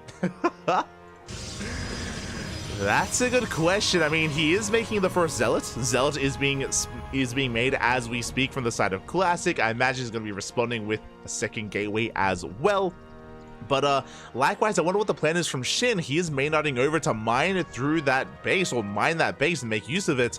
Hasn't taken any gases yet either, so we're not rushing into a Roach Warren, for example. Not yet. Yeah, not yet. Throw down a spine crawler, I guess. The spawning pool does finish up. A couple of Zerglings as well are on the way. So important right now is for Shin to keep this alive and protect that proxy. It is a proxy that gives him a little bit of a launch pad into Classic's bases, but more importantly, is also very rich in minerals and rich in gas. And it's on Classic side of the map. Like, by right, Classic should be mining all of this, but Shin says no. It's mine now. And here we go. Good control out of Shin. He does surround the Zealot. He will shut it down, but 3 Lings fall for the 1 Zealot, so not a bad trade from Classic. The Adept does arrive. The Zealot is going to be saved as well. Very nice save from Classic. But now we have the Spine Crawler, and now we are secure in this 1-base setup. We are mining through that gas, and the Roach Warren has been thrown down. Indeed, it has. A couple of Ravagers, potentially. Can definitely make short work of Adepts that may try to disrupt the mining. They may try to here, as we do see more Lings being shaved off. I'm concerned just because Shin has lost a lot of Lings so far, but Roaches are on the way. Queens are waddling on over as well. Shin, he wants to go here and now. He doesn't want to allow Classic to settle into his Immortal production, but that Immortal is merely seconds away from coming out. Yeah, once it finishes, once it pops, I don't see an easy way for Shin to be able to take it out or even keep it at bay. Yeah, it's going to be a difficult kind of aggression or difficult offense here for Shin. Throws down the Bile. We do dodge it. The Immortal has arrived, and now we can just completely shut this down. It's Queen, man. Just wanted to waddle in. Just wanted to see what was going on, but will get taken out. Will get targeted down very easily here by Classic. Yeah, good pick off there by Classic. Meanwhile, we're getting into our Warp Prisms, so then we can juggle and reinforce wherever we so please. Additional gateways are finishing up, and now with the help of this Immortal, we can even focus down that Spine Crawler. There is no Transfuse, there is no Queen. The Spine Crawler is going to go down. Like so. Ravagers nowhere near in position to try to deal with this. Decent Bile, able to take out one of these Adepts, but of course the scary unit here for Classic is that Immortal. Yeah, and we're about to have two. We have a second immortal on the way as we speak. We're going to be juggling over the wall as well, going for the queen, but now we know the army's out of position, and Shin, he's going for the main. And he's going to try to, as Classic does have a sentry, has a lot of sentries here in position. There are 4 Biles available here for Shin, and a lot of them actually end up getting used on one of these force fields. So in the end, Classic's going to be able to not just prevent Shin from getting on top of it, getting up that ramp, but also completely cut the army in half. Yeah, exactly. I mean, the Biles did take down, I want to say 2 sentries, but I mean, that still pales in comparison to what we have left over here. Classic, he just does force his way out. No mining whatsoever at the gold. We can see Shin trying to expand elsewhere back at home, but he's lost so much momentum. He does go for this round. He does catch an immortal. Yeah, I'm going to try to, at the very least. Lings are getting a lot more damage done than I would have expected them to. Yeah, Biles will siege up. He knows that there's only 1 Ravager here, so very limited anti-air from Shin. And a very nice surround here from Shin. He cleans up the entire Gateway army, but the Immortals are saved. We do get the recall. The first 2 Immortals do make it out alive. That was not a bad trade for Shin, though. Again, he cleaned up everything else on the ground. The sentries, the adepts, and Classic is still only on the 1 base, but Classic should be able to harass, with these Immortals, and Shin is still trying to get his natural up and running. Yeah, gonna try. A lot of those drones from earlier on going to try to retreat and get back in position. Classic now once again restaking his claim on this gold. And I guess that's important to point out is that Classic is now going to completely switch the dynamic. He's going to be a lot richer than Shin until Shin decides to go for a 3rd. Yeah, exactly. At the same time, we're going for that double jump across the map. We shave off some Lings, but not much else. These immortals are very low, by the way. We have to be careful. Oh, as the queens do focus on the warp prism. Does strip away its shields, but so far so good. Classic does maintain its position here. Meanwhile, back at home, as you mentioned, Classic will soon have the greater economy with that gold base, and Shin can't really do much about it. Not yet. Not yet. As he himself kind of has to get his economy off the ground and reestablish himself. Shin only on 31 workers. Still, I would say Classic with the better economy. Now going to be made on over and actually saturating the gold base as well. The Immortals are still being active as well. We're going for the Queens, and we get 1. Oh my god. Not a bad trade here for Classic at all. Even getting a couple of Adepts here to try to buffer for... I was going to say to try to buffer for the Immortals, but it looks like he's actually going for a multi-prong. Yeah, he's going to try and distract Shin here towards the left-hand side instead with the Immortals, and the Adepts are going to be slipping into the main base as well. How many workers can we kill? 2 Adepts, they do one-shot drones. And so far Classic has been doing a fantastic job of keeping Shin distracted. Good target firing coming out here from Classic as well. 5 drones will go down, and that is a terrifying prospect here. If you're in Shin's position, you're already practically lower on the base count just because your opponent has a gold base. That's their natural, and now you're going to be down on workers again. As the Zerg player in a PvZ, this is terrifying. And the drop is still being active, by the way. We do pick up a couple of extra units. At the same time, though, we have Ravagers across the map. We do deny mining at the natural base, so good movement here by Shin. The force field's a little bit lackluster here as well, as they don't quite catch any Ravagers, but now with the help of the Warp Prism, we should force back the army. For now, as Shin gonna be coming in, consolidating his forces. That's a lot of Lings. They can get a lot done if they get the right surround, or even just by acting as a buffer. They're going to be useful. 1 Immortal finally falls. It does end up falling here. Meanwhile, in the main base, working towards Glaives. It's going to be 5-gate Glaive Adepts here as they follow up out of Classic. It's going to be a 2-base win from our Protoss player. And yes, we are denying mining here at the gold base, but the Adept army is now finally free, and we're pushing. Indeed, we are.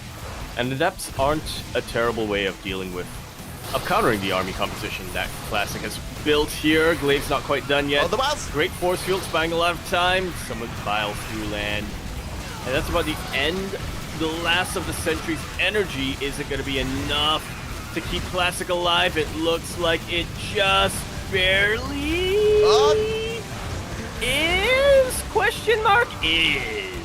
The Immortal goes down, the Prism goes down as well. We clean up all the Adepts. Shin, he will shut down this army. A couple of Adepts do make it out, but Reinforcement's going to be able to clean them up as well. And Classic lost everything. He lost all of his Immortals, all of his all of his War Prisms as well. He's down to only Adepts, and he has lost map control. He's lost any kind of mining at his natural. Shin, he has this. He takes a lead. He does take a lead here. Doesn't quite go for the throat, not yet anyway. Guess he wants to make sure that he can get more units out before pushing into the main. Great denial of the warp in over there. Those sentries would have been absolutely clutch in the future defense. Huge miles on top of this army, on top of this base. Will take it out. Big surround on the Adepts as well. Classic going for a little bit of a Hail Mary here, sending the rest of his units across the map to try to, at the very least, distract Shin. Yeah, and 2 Adepts do make it in. We do distract Shin for a moment, but the Adepts are going to be completely shut down. Shin maintains his 2-base economy here. Did lose a lot of drones in the kind of lead up to this situation, but does have more mining than than Classic. Classic's like long distance mining instead. And what do we have to defend? We have 4 sentries. 5 sentries. That's a lot of sentries. You're not wrong. True. True. Oh, we don't really have anything beyond that. The wall isn't quite a wall. Despite that force field, GG, Shin takes game number 1. In typical Shin fashion, I don't want to have a be careful what you wish for situation, but I kind of would like to see a few more Zerg players try this in ZVP. I'm hoping this is, I'm hoping it's not a be careful what you wish for, and we see this non-stop on Dynasty, but it's kind of cool. I like what I saw. Yeah, GG, well played. I mean, we've seen a lot of all-ins on Dynasty. Scarlet did this as well in WTL, and I think ever since she has done it, some others have tried it. Just a really nice way to make use of Dynasty, because a macro game on Dynasty in a ZVP is difficult, very difficult for the Zerg players. So yeah, they have been a little bit more creative at coming up with different kind of all-ins on this map, and it was a shaky game, right? It wasn't the cleanest execution from Shin initially. It was looking better for Classic, but Shin was able to get a good surround, a good engagement out of the map. He completely shut down all the Immortals. He cleaned up the ground army as well. A very nice fight for Shin, and from that moment was able to snowball out of control. Whew, but that was still a very chaotic game. You know, it wasn't a sure thing by any means. Yeah, which is what we like to see here from Shin, especially. It's kind of his specialty, kind of what he is known for. It's chaos. Oh yeah, it's a Korean Mio Micah, if you will. Maybe not that far, but still, I feel like they would get along well if they were on the same team. Anyway, we're going to be continuing our series now on Site Delta. Over here in the bottom right-hand corner of that, spawning all the way in the bottom right, we have our blue Zerg player coming out from the land of Korea. He is spicy? Question mark? According to some in our chat. I have some opinions on that, but he is of course going to be representing Guy Min Gladiators. We have Shin. And spawning in the top left-hand corner, we have the South Korean Protoss player, the Red Protoss representing Twisted Minds. It is Classic.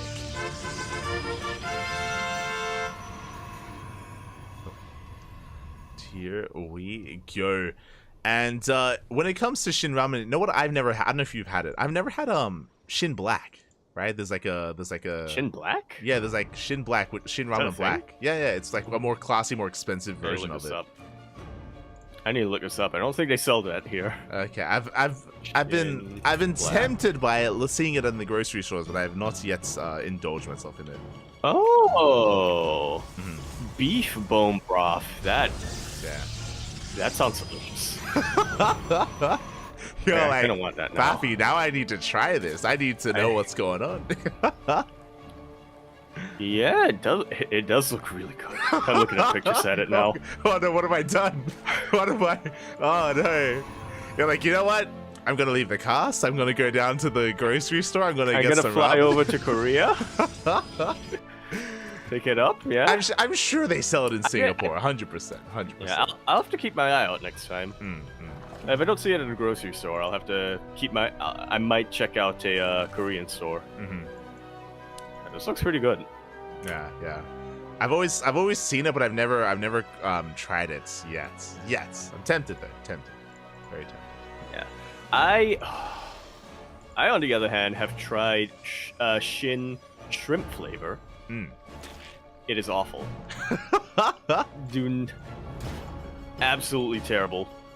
Just get the regular spicy mushroom. Oh. That one's fantastic. I've never seen this before. I've never, because I just looked it up. I've never actually tried or even seen shrimp flavored shrimp ramen. That's crazy. You're not missing out. You're like, good. It's bad. Yeah. Okay. I see. But yeah, this is something that I've never seen. Yeah, I very recently, I did go to the Korean. I was at a Korean store. I picked up some Chilsung cider yesterday when I was there. I've seen something for the first time. It wasn't Shin ramyun. It was Jin ramyun, but it was mild flavored, which I was not aware existed. Yeah. That's why the other version specifically says spicy on it, because there's a mild version as well. Yeah. I didn't get. And now I wish I picked some up so I could tell the difference. So I could come over the difference. When I saw mild, and I felt offended. I hear what you're saying. Trying to sell that here. What you're saying is basically we need a mukbang stream where we just have nothing but ramen. We just need buy as much ramen as we can, compare them, review them, rank them. Yeah, tier list them. Let's go. As we look into our game right now, as Shin is opening up a bit more normal compared to Dynasty. Classic as well, but a little bit of a twist with his Stargate opener. He is going for a Void Ray, and it's not purely a defensive Void Ray. Yeah, so this Void Ray opener is something that Classic has been very fond of in PvZ, and he would exclusively go for Void Ray openers around November, December, January, these most recent couple of months before stopping at pre-IM Katowice. Then he just kind of pivoted away from that as a build of choice, but it's cool to see him coming back with it. Oracle comes in from the right hand side, but we do have Queens in position. We get a kill, 2 drones go down. That was not worth of a Classic. Yeah, pretty good start here for Shin. Classic going to be playing catch up from here on out to kind of reestablish himself, I should say. Yeah, exactly. He was hoping that he could catch Shin off guard with the initial Void Ray to hide that Oracle. Meanwhile, Depths, they do shade in, and they do break through the Lings, by the way. We are getting some drone damage. Yeah, not too bad. These are Glaiveless Depths, by the way, and Glaive is not even in production right now for Classic, so already these Adepts have paid for themselves. Will they be able to also cover the cost of that Oracle that went down? They've more than paid for themselves. Yeah, we got the Oracle into the third base. We have more Adepts here shading in between the bases. This is becoming game-ending damage, by the way. 15, 16 drones go down and counting.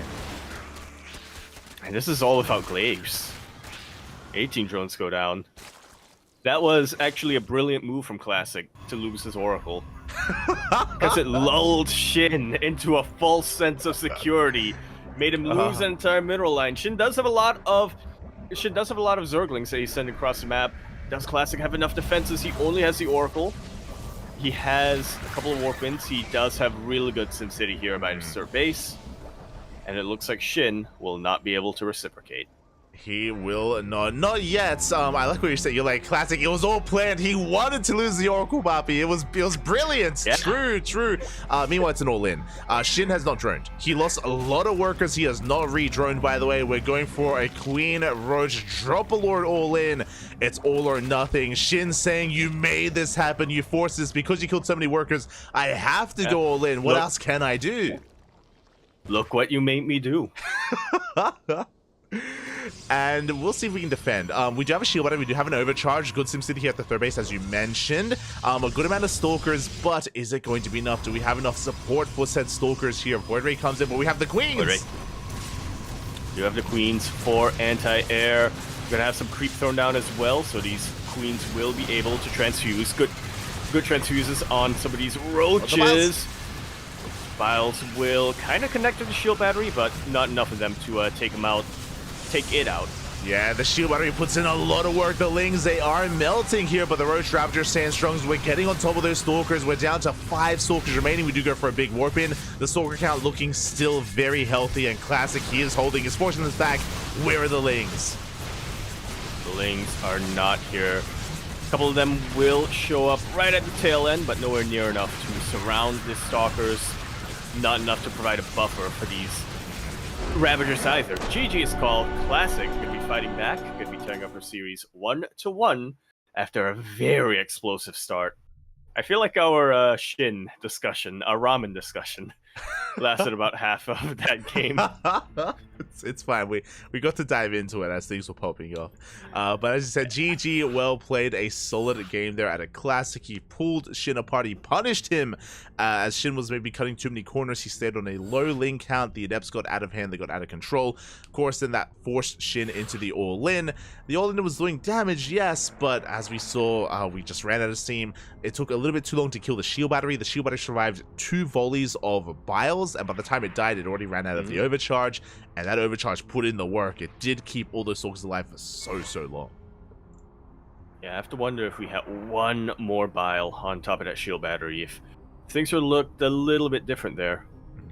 I still think Shin would have run out of steam eventually. I still think that Classic, would probably have been able to retreat to the natural base and clear out the army, and at that point for Shin, I'm not sure if taking out the third base would have been enough for him. Oh yeah, potentially. And now we're getting into our next game.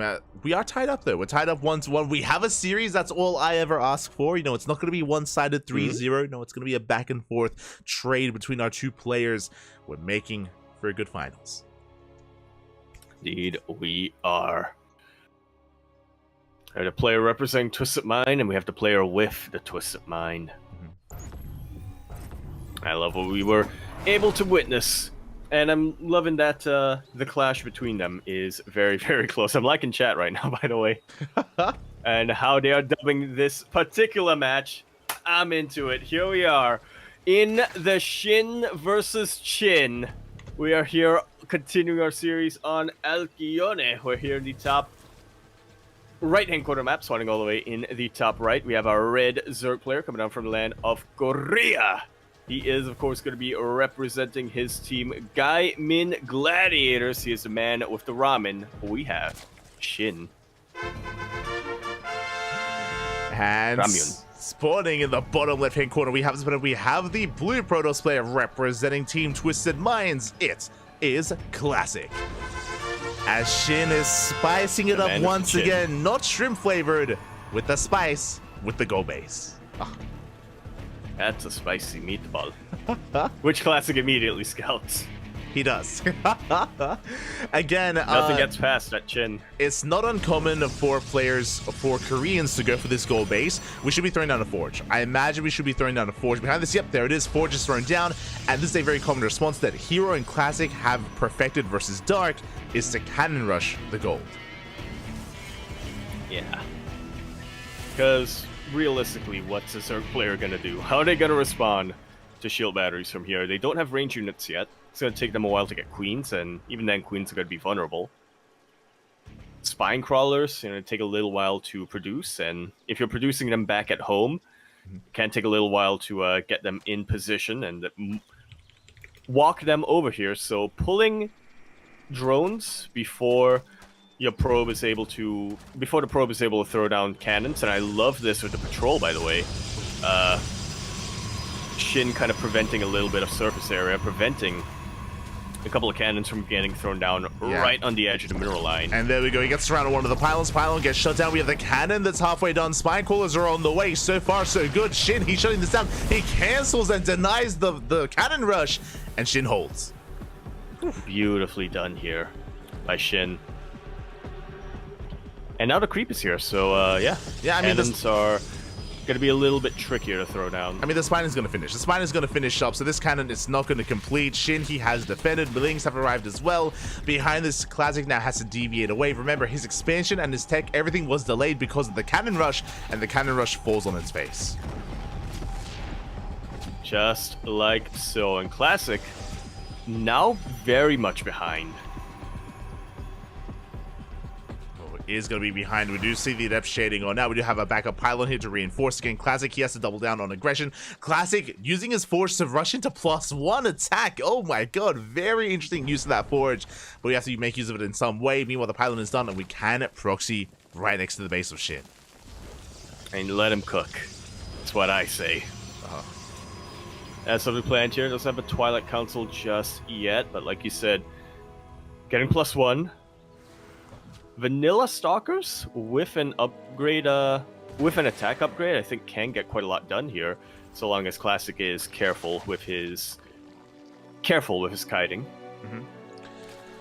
As long as he is careful, and there we go, we have the Robo and the Gateway. This Robo should be for a proxy Immortal, right? To just rally Immortals immediately here into the face of Shin. I imagine maybe even with a bit of a Soul Train-esque all-in, you know, with Sentries, with Stalkers, with maybe even Slow Lots as well. Regardless, this game is going to be a short one here. Classic wants to try to break Shin here and now, but Shin does catch an Adept in the center of the map. Not a bad pickoff, but Shin has yet to scout any of this. He hasn't, surprisingly, as an Overlord, like right next to that position, but hasn't quite been able to get eyes on top of that proxy. Exactly, Overlord going in for a scout. Pressure. Yeah, we see Shin, he's trying to get eyes on any kind of tech. He sees nothing, which should be a little bit suspect here. You can see he's fanning out his links. He's looking for a ninja base. He's looking for a ninja right now, and it looks like eventually he will find this, but we already have our first Immortal. Oh, he spots it! Indeed we do. We have the first Immortal. We have a rally point already. That Immortal, if it wasn't so trigger happy, if it didn't take out that Zergling, could have been hidden a little while longer. Could have been hidden. We try to catch the sentries, but we have Adepts to help support this army, and here we go, the Immortal Sentry. The Soul Train-esque all-in is coming in towards that natural +1 attack is done, by the way, so we have that extra firepower. The Spine Cooler trying to hold on. We do transfuse, but the Spine Cooler goes down. And we did say in game number 1, with Immortals out, Spine Crawlers are pretty quick to fall. Really good use of the Force Fields, denying surface area once again for these Lings. Biles are trying to get on top of this army, but Classic is able to dodge them. Huge surround on one of these Immortals. It will go down. The other Immortal still standing strong, but Shin still has plenty of Lings where that came from.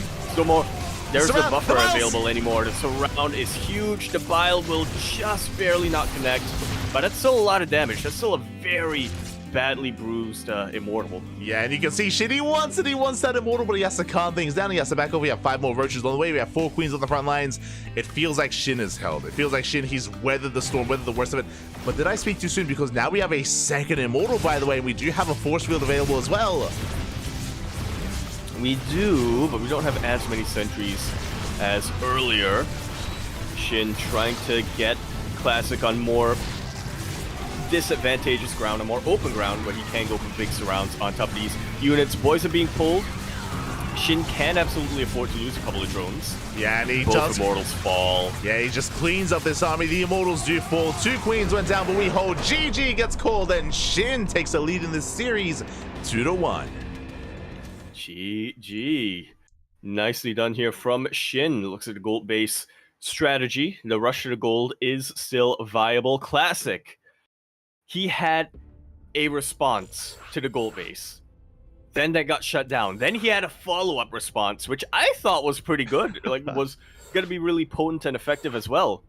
Turns out Shin, he knew exactly how to counter the counter. Mm-hmm.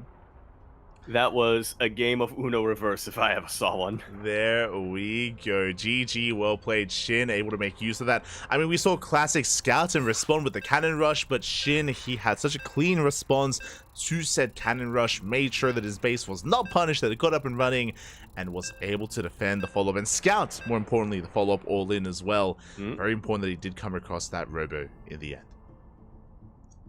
end. Indeed. If it was just going to be, you know, proxy gateways, that response from Shin would not have worked out. Definitely. I would imagine it would have involved Instead of a Robo, there would probably be a Twilight Council involved, most likely Blink, maybe Charge, but either way, you wouldn't be able to get away with that with the defense that Shin had if it was purely gateways. There you go. Meanwhile, I want to give a special shout out as well to someone in the chat. I don't know who, but we did get an anonymous tip. 10 USD. Thank you so much for the donation. Thank you so much for the tip. Thank you so much. You know who you are. I know who it was. Yeah, we don't know who you are, but maybe I know who it was. It was the CEO of Shin Corporation. it was the CEO of Shin Ramyun. Of course it was. Of course he had to give us the sponsorship money. That's why we spoke about it for the past couple of games. True. Exactly. Yeah. Yeah. Checks in the mail. Look, just saying. Look, Mr. CEO, I love the tip. I love the donation, but could you just send us some ramen black, please? That's all we really want. That's all Yaku wants as well. Yeah, we'll film it a review live. I don't know about that. But regardless, we're here continuing our best of 5 grand finals on Amphion, where over here in the top left-hand corner map, spawning all the way in the top left, we have our blue Zerg player now on match point. He is spicy, he is savory, he is one game away from becoming this week's ESL Open Cup Asia champion. Representing Gaimin Gladiators, we have Shin.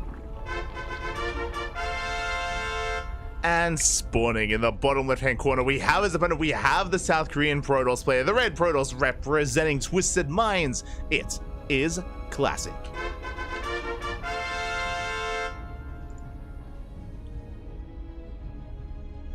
Player who we normally expect to be favored in this matchup. I mean, we were talking about it for quite a while. Classic, for the past year or so, has pretty consistently been top 2 Protoss player in all of Korea, and has very often been in the top 3, if not the top 5 Protoss players in the world for the past 2 to 3 years. So for Shin to come in today, look so solid against him, be able to just completely shut down every single response that Classic has had to Shin's unorthodox strategies, shall we call them, really shows that Shin is leveling up his play, just getting a lot, refining his play so much that he could be an absolute force to be reckoned with going into GSL Season 2, going into ESL Masters Dallas. Yeah, exactly. I mean, again, like, as I'm sure maybe people are seeing, and maybe some people are not too familiar with Shin, but again, Shin,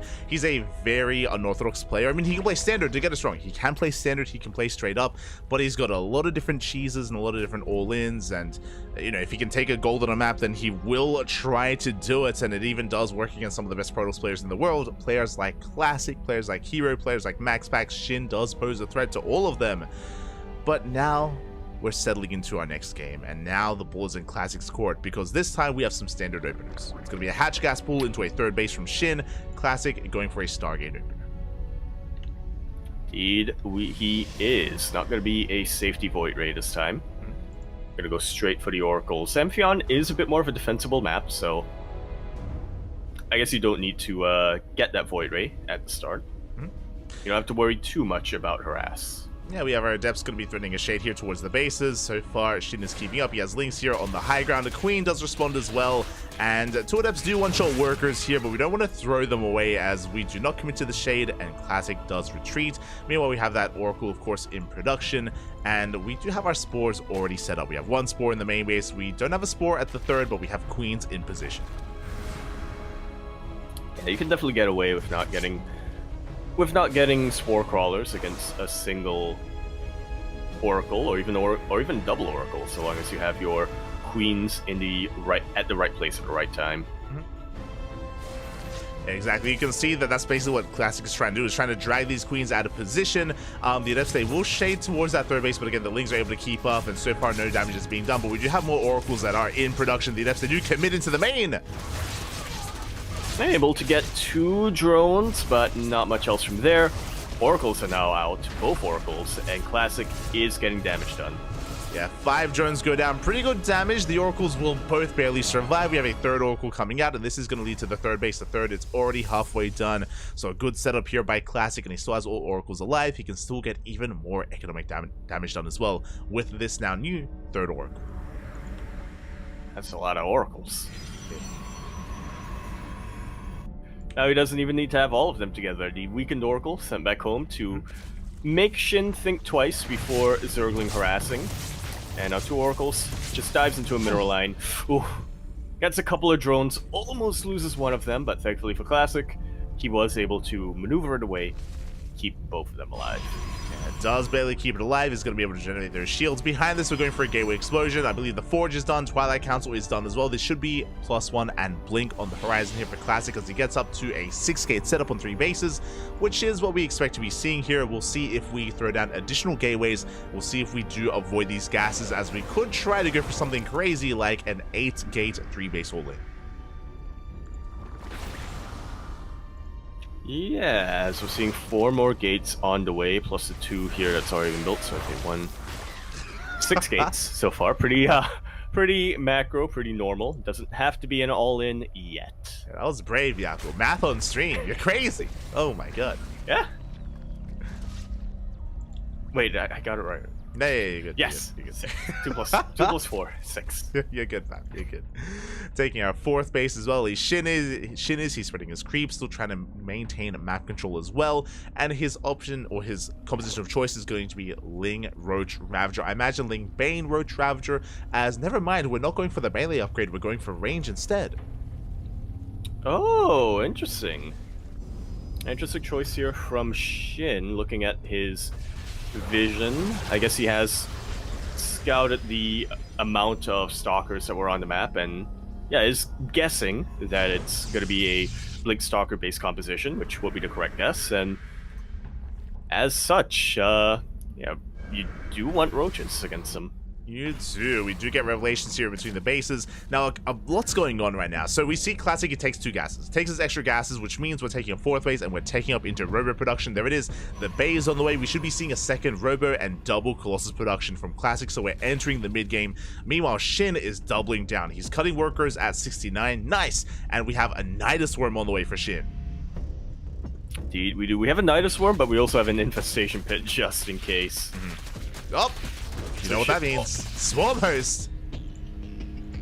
Indeed, it is. I thought it was just in case the Roach Nidus doesn't work out. You know, he can get into his hive, he can get into his late game, but nope. That Infestation Pit was not for a hive, but for all of these Swarm Hosts. There are plenty of positions on Amphion where you can get away with sending out your Swarm Hosts with sending out wave after wave of Locusts. Let's see what Shin goes for. Yeah, and so this is going to be an interesting one. As you mentioned, there are a lot of really nice locations, like here on the left-hand side, where you cannot actually access this area without going through rocks or minerals, so the Nidus should be safe and sound for a Locust Wave. On the flip side, though, Blink Stalkers don't care about these walls. They can chase down Swarm Hosts, so Swarm Hosts, they can struggle sometimes against Blink Stalker heavy compositions. We'll see how this all comes together as the first Locust Wave is headed towards the main. The tech! The tech is uber vulnerable. It's 1 pylon. It's the only thing keeping a lot of that production alive. Meanwhile, Shin, doing a great job of distracting Classic with his main army. I cannot believe the Robo Bay stays alive. The Nexus goes down, which is a little bit concerning, but that Robo Bay will survive and will allow Classic to continue researching Thermal Ants and get more Colossus out. Yeah, as the Colossus barely does survive, good target firing out of Shin, but the Colossus does live throughout it. We're going to be pushing out across the map. Again, the base falling was good, but the Tech, the Forge, and the Rodix Bay do survive, but we're getting ready for the second wave, this time towards the Natural. There are a couple of Stalkers in position. Oracle's coming back home to try to deal with this. Pulsar Beam, can make short work of Locust. So it's straight for the base, but it doesn't look like he has... He does have barely enough to take it out. That's a lot of lost mining. That's brutal. That's 2 bases going down. Classic is knocked down to a 2-base economy, by the way. He can't quite afford his production. He is making 2 more Colossus. He's about to hit 4. That's going to be critical mass. But rebuilding, that's going to be another story. Yeah, we're at the point where Shin is now maxed out, and Classic is struggling to get more than 150 supply. It we're gonna very quickly reach a point where Shin can afford to trade inefficiently, so long as he is able to bleed out some of these high-tech units of Classic. Exactly, but here we go. We're pushing in towards that third base. We're going for the Colossus. We're going for the dive. One Colossus goes down, and soon to be another. Behind this, we do have the Swarm Host with us around. Another Nexus does fall. We're down to one base. Yeah, Shin doesn't care about these Stalkers anymore. He's diving straight on top of the Colossus, takes 2 of them down, and badly injures the other 2. And Classic is struggling to rebuild. That other base went down. The Streets Classic is down to a single base economy for the time being. Yeah, exactly. He's trying to rebuild his next side. He's trying to mass up. Meanwhile, it looks like he's going for an all-in. It's all or nothing for Classic. And to be fair, that Locust Wave is going to be in a bit of trouble. Meanwhile, who is it? No! Oh, is it me? No! No, Soba! His internet is so bad. It's... So it looks like one of our casters, is having some latency issues. So unfortunately, we might have to kick him out. And we actually have a bit of a freeze frame here to take a glance at the army. Now there is a Locust Wave available. There is going to be a Locust Wave. There is going to be a Locust Wave available. When you said we have a freeze frame here, the only thing I could think of was, you're probably wondering how I got to this situation. Who would it be? The Colossus? Oh, yeah, I mean, so we have three, right? Or is it 2? I can't quite see through the... It's 2. 2. Yeah, okay, we have but 2. One of them is at half health. Yeah, we have 2 Colossus, we have Stalkers. We did just reinforce with a wave of Stalkers as well. And you can see that Shin, he's getting ready with his Concave. Again, he has a Locust Wave ready for this as well. And it looks like our player is about to lag out. So we're going in. Yeah, starting to go in. Shin setting up a Concave, setting up a bit of surround. Like I said, this is all or nothing left for Classic. And he has a pretty potent army, don't get us wrong, but it's very much dependent on whether or not he can avoid these Locusts, which it looks like he barely is. The boys pulled of this army. Yeah, I mean, we have to do something. Oh, no, the boys, they go down to the piles. We do save both Colossus. Good juggling here by Classic, but again, what else can the boys do? As 6 probes do fall at the same time. Nidostorm right into the natural as well across the map to try to punish Classic. Meanwhile, he keeps on with his all-in. He does catch a queen, gets on top of some of these Ravagers. He is gaining some ground. Even the Oracles, they add what little DPS they can. Yeah, trying every little bit counts here for Classic. Another Colossus goes down. He's down to only 2. Fresh one does rock up. 13 probes go down. Classic is uber all in, but he might just about be able to get it done. These Locusts do get popped on the other side of the map, so yeah, it just affirms the all in here for Classic. They're not at home to defend here for Shin. Exactly, that means we don't have the Locust Wave at home. Instead, we do collapse on these Colossus. Good juggling once again, we do keep them alive. We're getting some damage on the Biles. Oh, they will connect. They don't quite get the Colossus, but they force the Unsiege. And Shin is running out of Roaches. He's running out of Ravagers. It looks like, can he get the Colossus? They're so low. Oh my god. So insanely low. Barely gets one of them. Another one is pretty much on 1 HP as well. Classic is not going to be mining at all anymore. Absolutely no chance in that. Locusts have reset.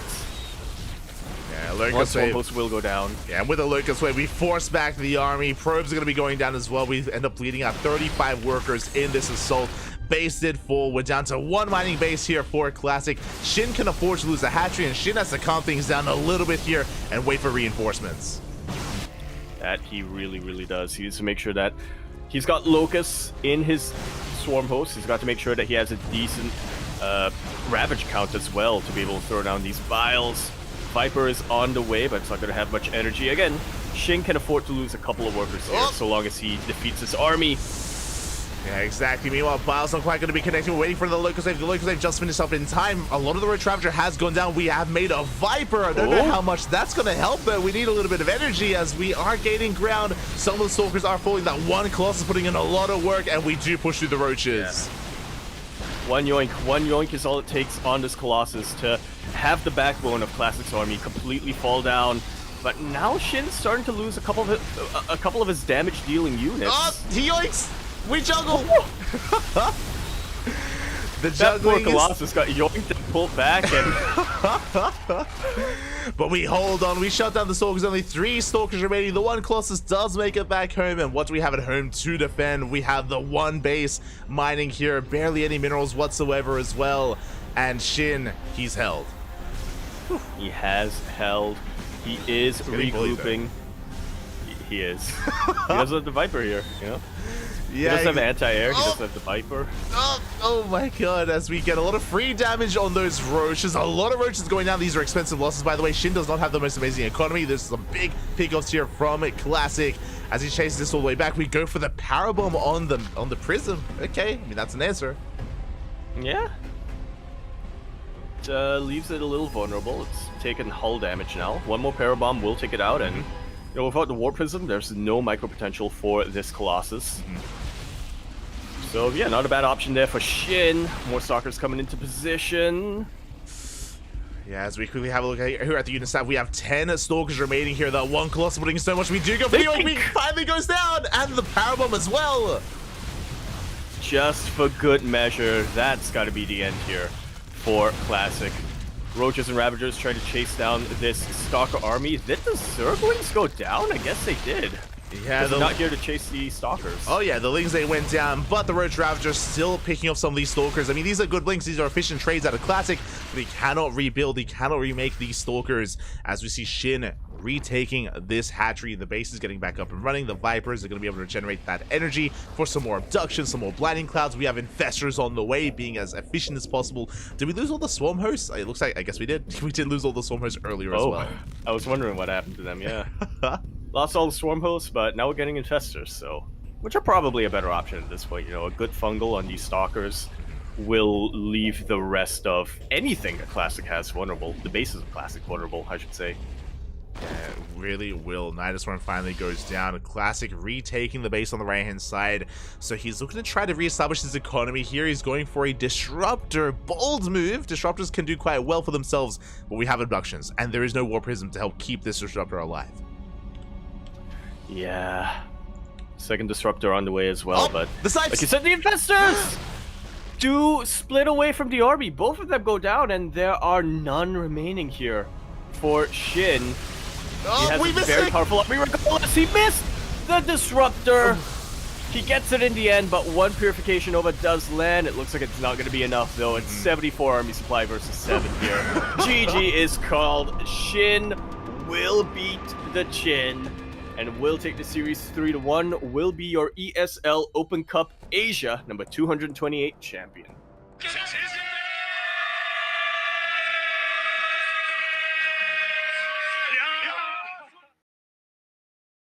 My heart. That was one hell of a series. That was a very chaotic series, very back and forth there between Shin and Classic. Again, I feel like, if you're maybe not too familiar with Shin, this was a really good introduction to Shin as well, right? We saw a proxy gold base on Dynasty, we saw the gold base rush on Alcyone, we saw again here going a standard opener into Swarm Host Nidus on Amphion as well, which was a really good way to make use of the map. Yeah, just some really, really unique and specific builds that Shin does like to embrace from time to time. Again, it does make him stand out and more unique compared to some of these other top-tier Zerg players out there. Yeah, absolutely. I really like how you put it as well. It's a real good introduction to Shin, because that series was chaos, but it was refined chaos as well. It really does look like Shin, throughout the entire series, knew exactly what he was doing, and on top of that, he also had, you know, the micro, the macro, the mechanics to back him up and really be able to get away with and execute his builds like that. That game on Alcyone in particular, I was convinced Classic was going to take it, because it just seemed really obvious getting that gold base, and it seemed like, you know, when you put out a cannon rush, that's how you deal with that. But Shin was able to not only deflect that, he was also able to deflect the follow-up response that Classic had with that Robo facility as well. That was... I'm excited to see more of Shin in the upcoming tournaments here on out. I feel like Shin, for a very long time, has kind of been known as the player who has a brilliant mind, but hasn't really been able to coordinate that with his hands so much. But now, his control, his micro, his macro, all of them looks very, very clean. And I'm excited to see what he brings to the table here in tournaments like ESL Masters and GSL. Definitely. Again, Shin, he's an amazing player and even did well for himself over at IM Katowice. I remember being there and I remember I remember being shocked that Shin had a lot of fans at IEM Katowice. I remember there was like a 7-year-old kid watching StarCraft with his dad, and I remember him asking his dad, he was like, "Where does Shin play? Where is he playing?" And like I was like a row down and I heard this, I'm like, how does this kid know about Shin? How does like, does he like watch his YouTube videos or something? Like, what's going on? It was really interesting. I don't know if that's good parenting or terrible parenting. I don't know if you want to have your kids under the influence of Shin at that early of an age. Hi. Regardless, GG, well played. Congratulations here to Shin as he does take the series, and he is our champion, of course, this week. Very well done. As you mentioned before, I mean, this was not an easy road for Shin, right? Like, he was not the favorite player coming into this. I mean, Dark, right? He took down Dark and Classic and Beyond as well. And like, Beyond. Arguably, Shin had the hardest road to the finals. He took down a top player from every single race. Absolutely agree with you on that one. Looking at the bracket that we had here tonight, Bjorn was absolutely the top Terran player. Dark was absolutely the top Zerg player. And Classic, absolutely the top Protoss player as well. For Shin to come in, face all of them, and beat all of them, that's a fantastic sign. Oh, yeah. Is a fantastic sign, and yeah, with that, congratulations to Shin. My condolences to Classic. I mean, he had a good run to make it to the finals. He was favored to take the finals as well. Yeah, did beat Cure. Was not easy at all, but congratulations to our Shin here. And with that, I hope everyone in the chat enjoyed themselves. Hope everyone in the chats enjoyed the broadcast here tonight. Again, we do cast StarCraft on a daily basis, and we're here every single week with ESL Open Cup Asia. So be sure to hit that follow button to be notified when we go live next, and we should be going live tomorrow with ESL Open Cup Americas. Indeed, that's going to be in less than 12 hours. Not sure how the time zones work out there. Is it summer over in the north? Is it autumn over where you're at? I should ask instead.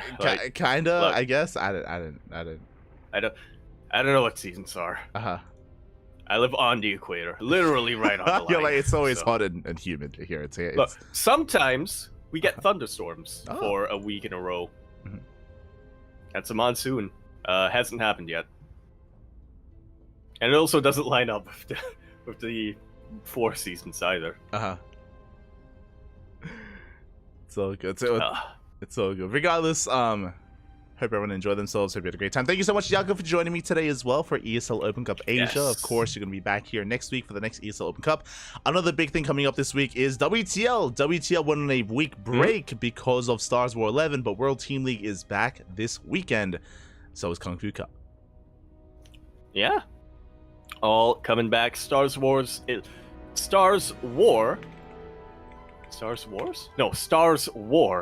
11 did conclude over the weekend, so we are going to be coming back to the regularly scheduled SC Boy events, Kung Fu Cup, WTL, all of it coming back this week. If you !Discord in the chat, if you're keeping up with WTL, we do have a prediction game going in our Discord in one of the sub-threads over on the Tournament Spoilers channel, so you can put some predictions down, see how they stack up with some of our other members who are participating in that. It's a lot of fun. Oh yeah, it is a lot of fun. Again, Discord is the place to be if you want to place your bets and predict for WTL. Otherwise, again, our next broadcast is in 12 hours time. It's going to be ESL Americas. We also have the Club NV X Ducklings Showdown tomorrow, which is going to be in just under 24 hours, by the way. And that is going to be a best of 7 between Shin and Nightmare. So Shin is going to be making his return here on the CranKy Ducklings. We're going to be hosting a best of 7 show match with Shin and Nightmare tomorrow. That's going to be a true nightmare. Wow. Both players who are, both players who very recently got picked up by new teams. And, you know, if you like what you saw from Shin tonight, especially in the series against Classic here, That's gonna be another ZVP that he's gonna be playing in tomorrow. Oh yeah. And it's a full best of 7. Ooh. Yeah, and I mean, Nightmare's been hot right now. Like, he's been getting some really good results. He's been taking down some big names as well. He has, but I will say he's been hot and he's been on a bit of a win streak in PvP and PvT. I don't think he's really been able to show what he's capable of yet in PvZ, but you know what? That's why we have a show match tomorrow. Oh yeah, that's why we have the show match. So we're gonna find out. But with that, thank you so much everyone for watching. Yaku, do you have anything you want to say before we head off for the night? Nongshim Corporation, if you're listening, you can !Discord in the chat. Slide into some of our DMs if you want to send us some ramen. We are fully willing to have your logo on. I will draw your logo in my background. The next time we stream. That'll happen. In exchange for ramen. Yeah, we don't even want any money. We just want like a 25 pack of ramen each, like every month. A variety pack, Then we can mukbang it. There you go, and that'll just keep us alive and keep us going forever. Yeah. Yeah. Or until we get dehydrated. Oh yeah. That's some MSG in the packets. It's fine. You'll be fine. Don't worry about it. There's a lot of different ways. But you can add egg, you can add cheese, you can add milk. Yeah. You can add milk as well. Oh, you can. I've never tried that. It's good. It's really good. I do egg. I do spring onions or chives, if you want to call it that. Spring onions are pretty good. Sometimes I put a slice of Spam. Oh, I've never eaten Spam because it's like because the regular mushroom or gourmet spicy. I can never tell if it's spicy mushroom or gourmet spicy, or just normal one. But the standard spicy base is pretty much the same base as army stew. So. Yeah, I mean, I've heard it's really common for Koreans to add Spam to. I mean, they add Spam to a lot of stuff. To be fair, I don't know why, but they love Spam over there. But I've never actually had Spam sausage? myself. Oh, I'll try it. Sausage. Oh, sausage. Yeah, chorizo. It doesn't have to be Spam. Chorizo. I think chorizo might be overkill. It may be. You want that like processed hot dog that's like made out of questionable cuts of meat. You're like, chorizo's too fancy, mate. Or I know what you're doing. Okay, I want this thing to try to kill me. When you say you put cheese in there, we mean specifically, Kraft single. Yeah, processed cheese. Stuff that is the stuff that in some countries isn't considered cheese. Yes. That's what you want. Exactly. Yeah. Thanks for watching, everyone. We'll see you guys next time. We'll see you guys in 12 hours. See you Subscribe for more gourmet ramen tips. There you go. See you guys. Bye. Ciao. Bella.